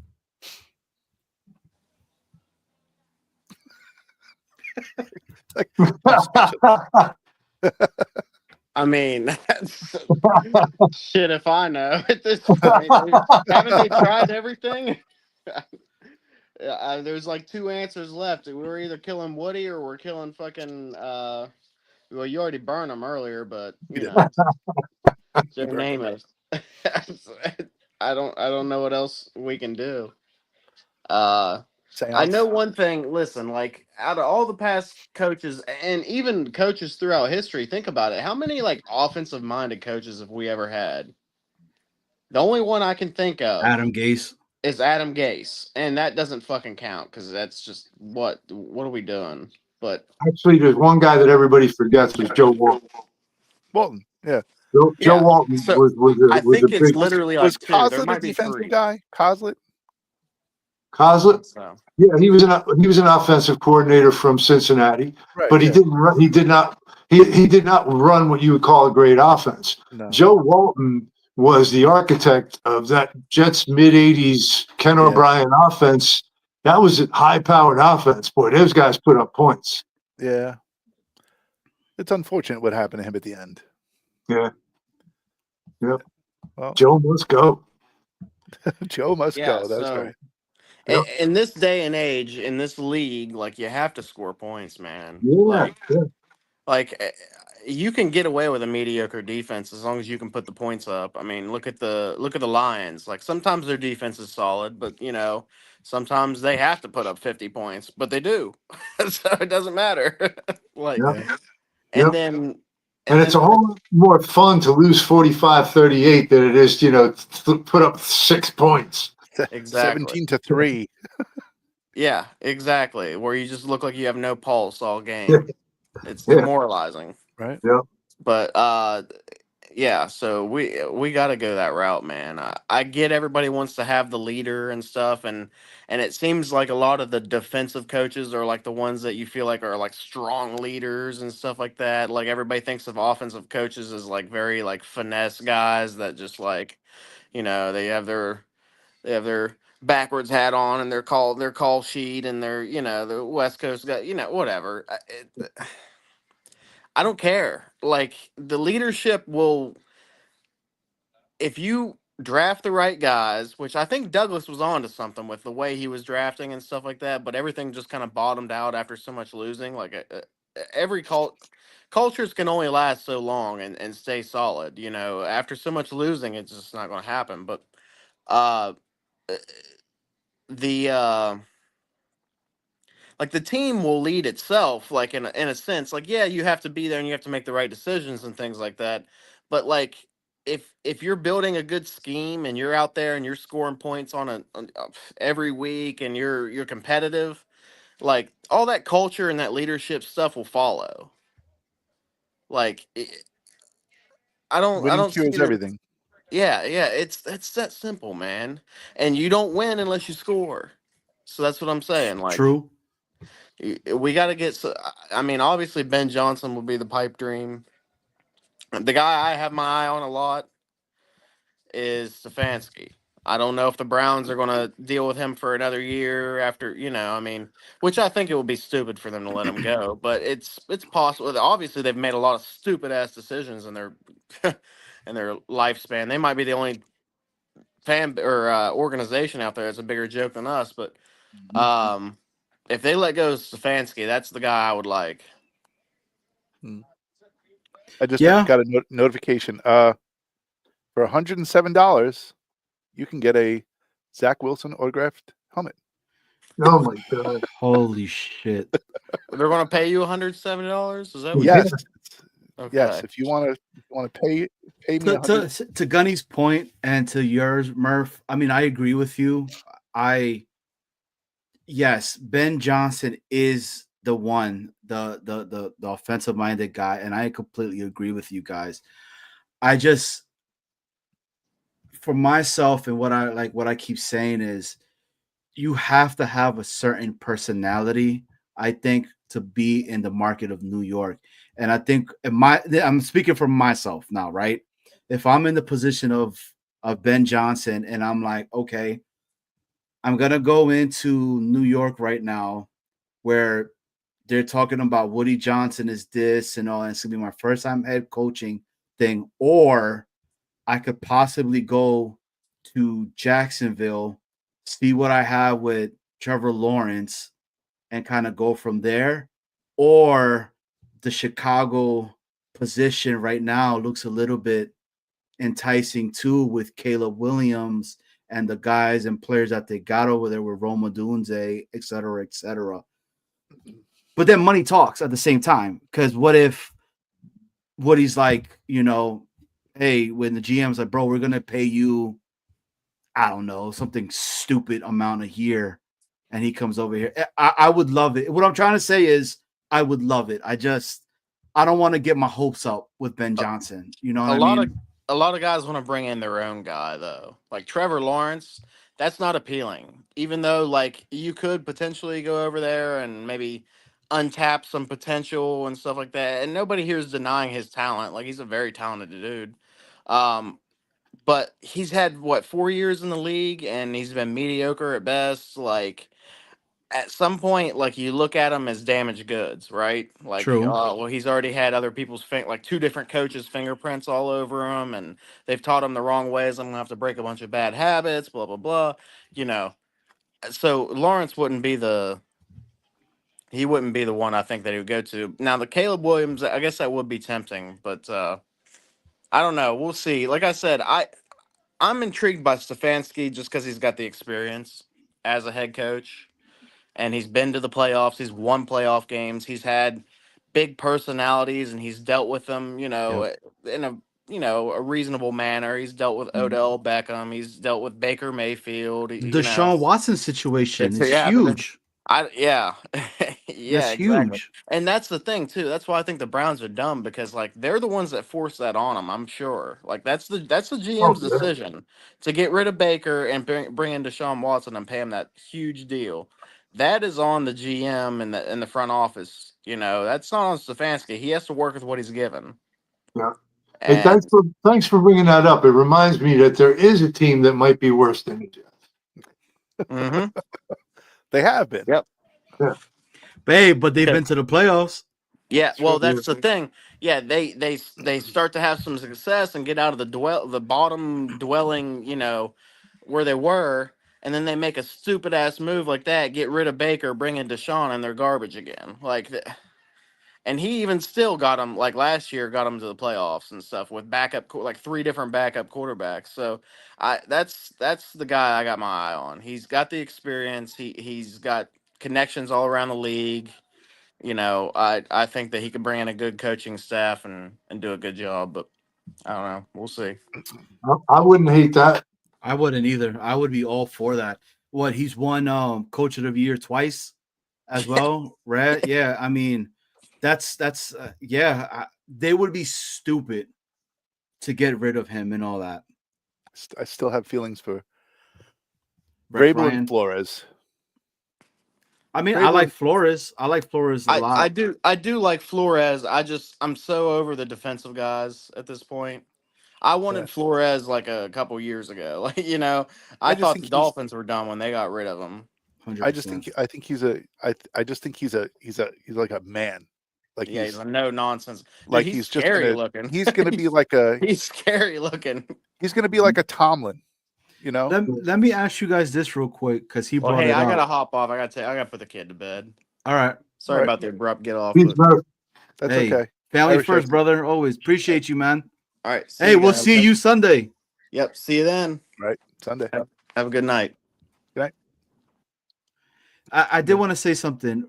If maybe I'm reading this wrong and all that. First and foremost, Gunny, you're completely right. You would in New York. You're in the conversation with the Messier conversation and all that. You're never gonna have to pay for pretty much anything. I always say this: you win with the Jets, right? You could kill somebody and you will get away with it. Simple as that. Okay. But the variable situation, maybe I misunderstood, but isn't Vrabel asking to also be the GM as well as a head coach to make all the decisions? I don't know. Is that my understanding when it comes to him? Are you asking Gunny? No, to all three of you guys Oh. and Gunny Yeah, as well in the chat.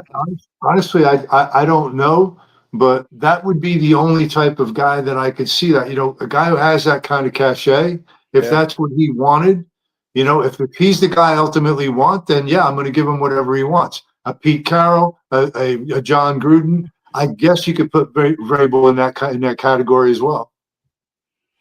So you guys would be good with him taking over for the GM stuff as well as a head coach?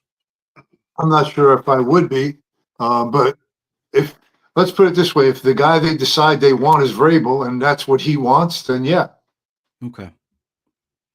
I'm not opposed to it. I said it before. I think it makes a lot of sense.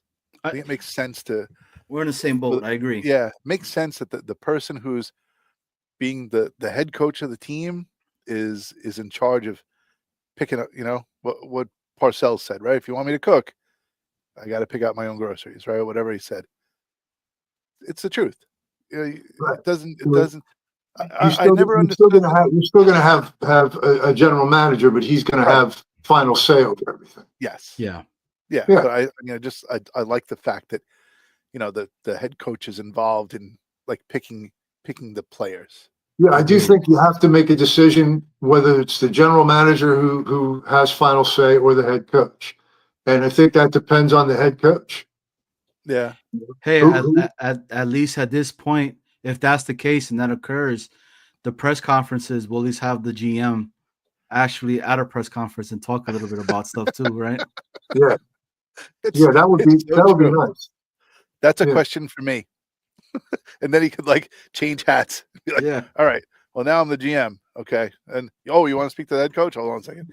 You know what? You can just do this. You can just like be like, all right, this way, right, and then this way, right, and I'll talk to you this way, and I'll talk to you this way, right? It's like I could see Rex Ryan actually doing that in a press conference. Just switching his hat, Yeah. flipping his hat around. I know. Yeah. That'd be so funny.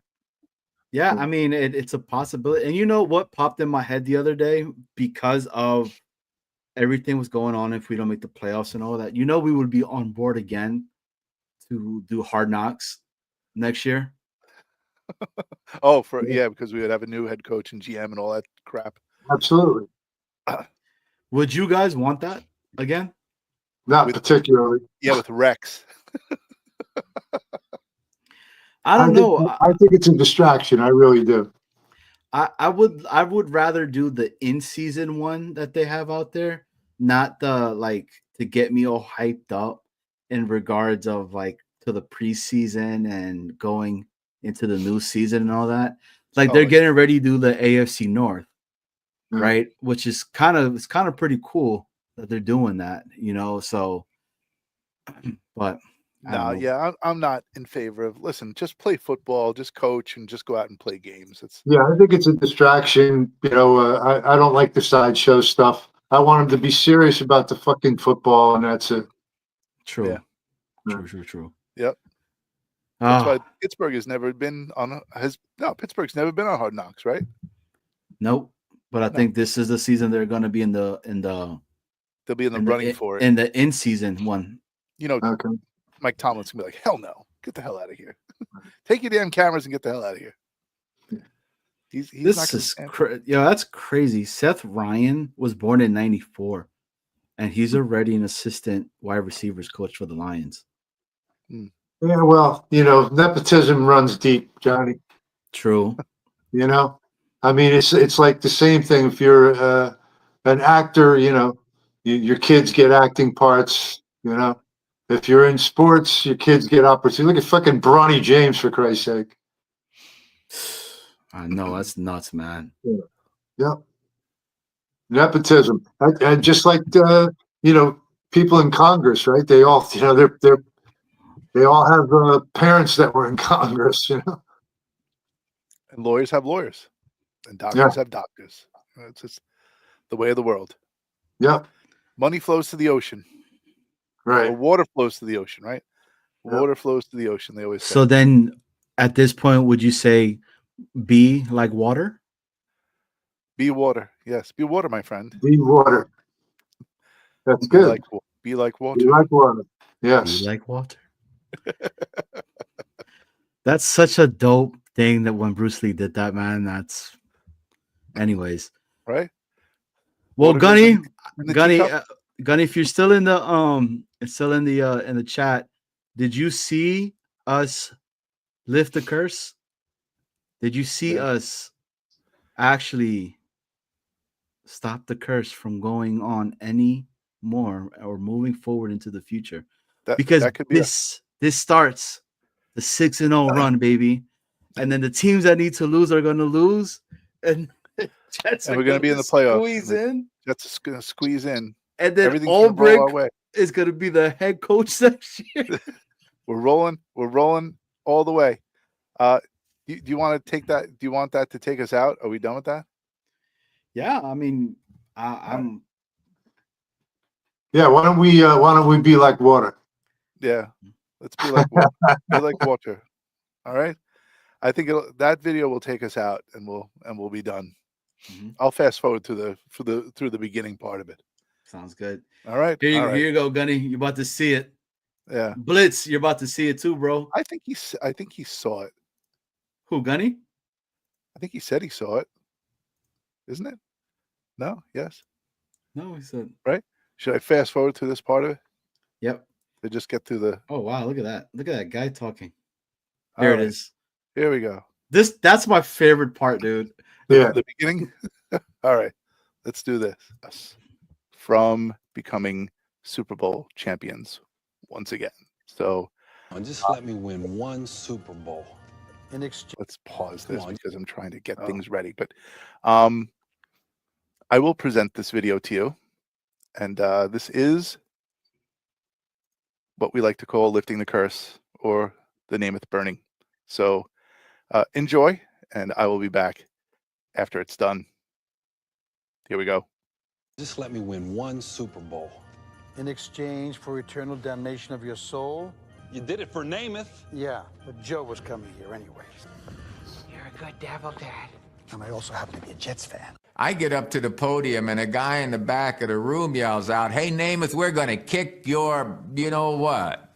And that just, it was just, no, wait a minute. I've been hearing that all week long. I got news for you, buddy. We're going to win the game, I guarantee it. We're going to win the game, I guarantee it. We're going to win the game, I guarantee it.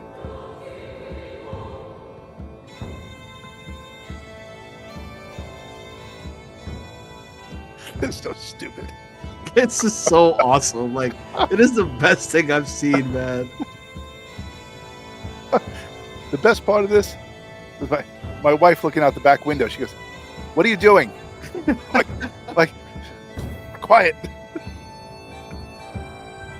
Oh, you got the white shoes and everything. I know gotta what? admit though, I felt a little queasy watching this, and I'm thinking, man, if anything happens to Namath in the next 24 hours, oh shit, And I'm picking the lottery numbers. right? It's like when the Vikings are putting their Yeah. freaking Yeah. king to death, man.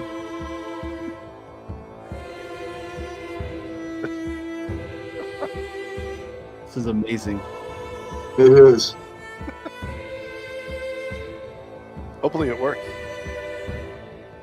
Can you imagine it works? That'd be really funny.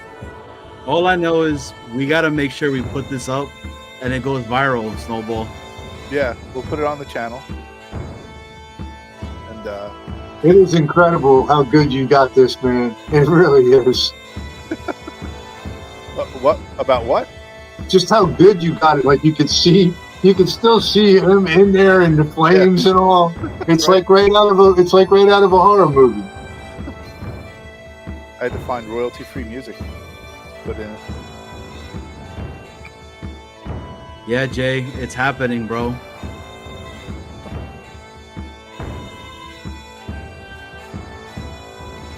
And look how long it was taking for him to burn. Like he just wasn't burning like that. No, his feet burn. I mean, he had no knees, you know. There was no meniscus in there at all. So We're going to win the game, I guarantee it. We're going to win the game, I guarantee it. That was that. and that is the way to go, guys. Yeah. That's the end. The end of the little Joe figurine. I did get 2 figurines. I bought one, I stored it away. Good. So one is stored away in that's in storage, but the other one I was willing to sacrifice. So I could just imagine, Namath in his house tonight. Go, is it hot in here? I have a fever. I don't feel I so hope- hot. I don't feel very hot. I really hope nothing happens to him though. Like I would feel like shit. We wake up in the morning and like, Jets royalty, Joe Namath passed away in a burning of his house. Oh my God. Oh no! You know, I would be like, dude, I end want this you to- show.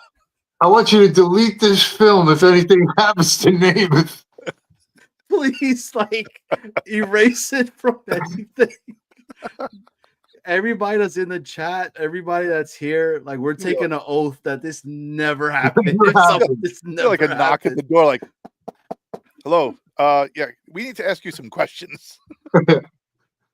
Where were you Where were at you? 11:30 p.m.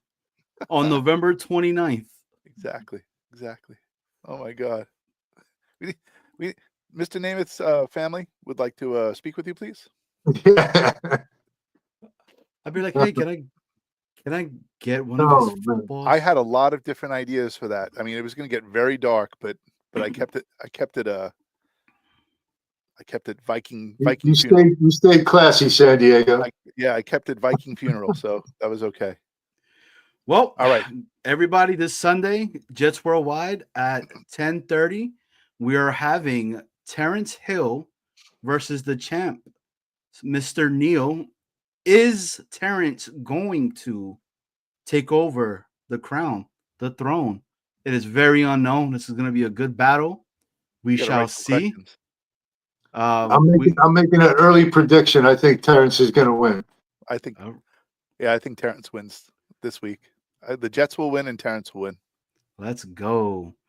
But 10:30, guys, this Sunday, please, guys, hit the like, hit the subscribe button. This has been Jets. Oh, I get to do it this week. Worldwide, wide. Why? All right. Should I play? I'll play an outro, maybe. Should I do that? I think we should just have the showing of Joe Namath burning again, and then All we right. just turn it off. All right, we'll do that then. Hold on a second. There's so much. No, wait. Hold on a second. I think I can do it again. Can I bring it up? I can bring it. He did guarantee the win. Look at that. And they did win. Hold on. Take Gunny's thing off. Yeah, I got to get rid of Gunny's. Hold on. Got to go to comments. Got to hide the current comment. Haha. All right. And now I got to go like this. Now I got to back it up. Dun, dun, dun, dun, dun. Dun, dun, dun, dun, dun. Okay.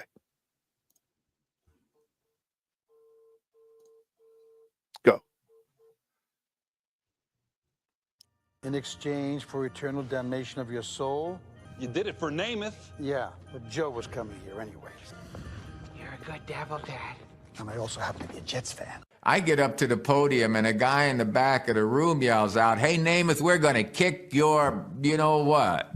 And that just, it was just, no, wait a minute. I've been hearing that all week long. I got news for you, buddy. We're going to win the game, I guarantee it. We're going to win the game, I guarantee it. We're going to win the game, I guarantee it.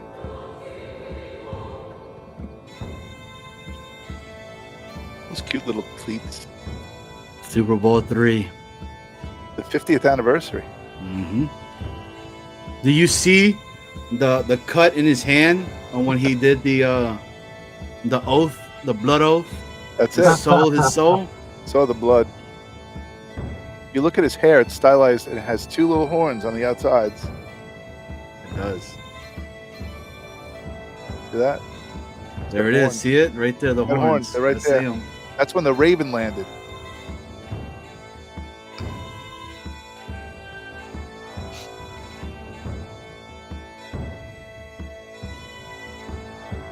I got my finger on the eject button, by the way, guys. So as soon as he says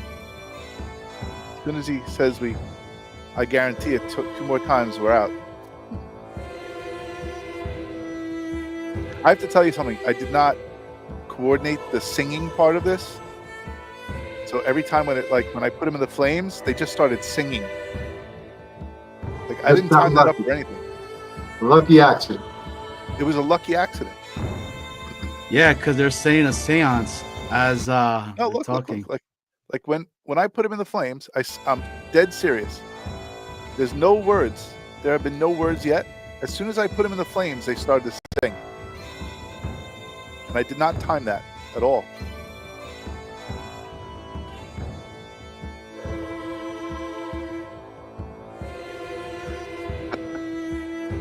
Goosebumps, man.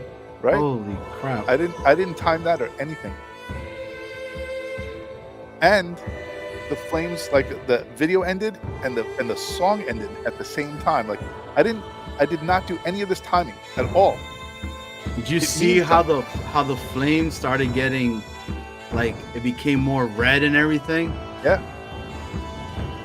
As soon as you put him in. Well, where are you going to sit at the Super Bowl, Johnny? I don't know. All I know is the Jets better get us on there. Should I meet you at the Canyon of Heroes? Yes, sir. Remember, Is that- guys, it was November 29th 29th. on a Friday that these two crazy diehard Jet fans did the impossible and made this happen. The season of all seasons. They thought we were dead. We rose from the ashes like the phoenix. Phoenix, baby. Well, I'll say this: if they go 9-8 and don't get in the playoffs, We're then I'm going to going win the to game, I guarantee it. We're going to win the game, I guarantee it. if they go 9-8 now and don't make the playoffs, I'm going to say you should have done it a week earlier. Oh, that's true. That's true. Yeah, we should have done it a week earlier. Just like the Jets, we waited a little too long. Yeah. The truth. All right, fellas. We're done. Good night, Phil. Peace out. Good night, Great Johnny night. boy. Thanks a lot, guys. Oh, it's like the Waltons, right? Good Hey, night, John Phil, boy. stay right there. He's going to end the stream real quick. All right, bye.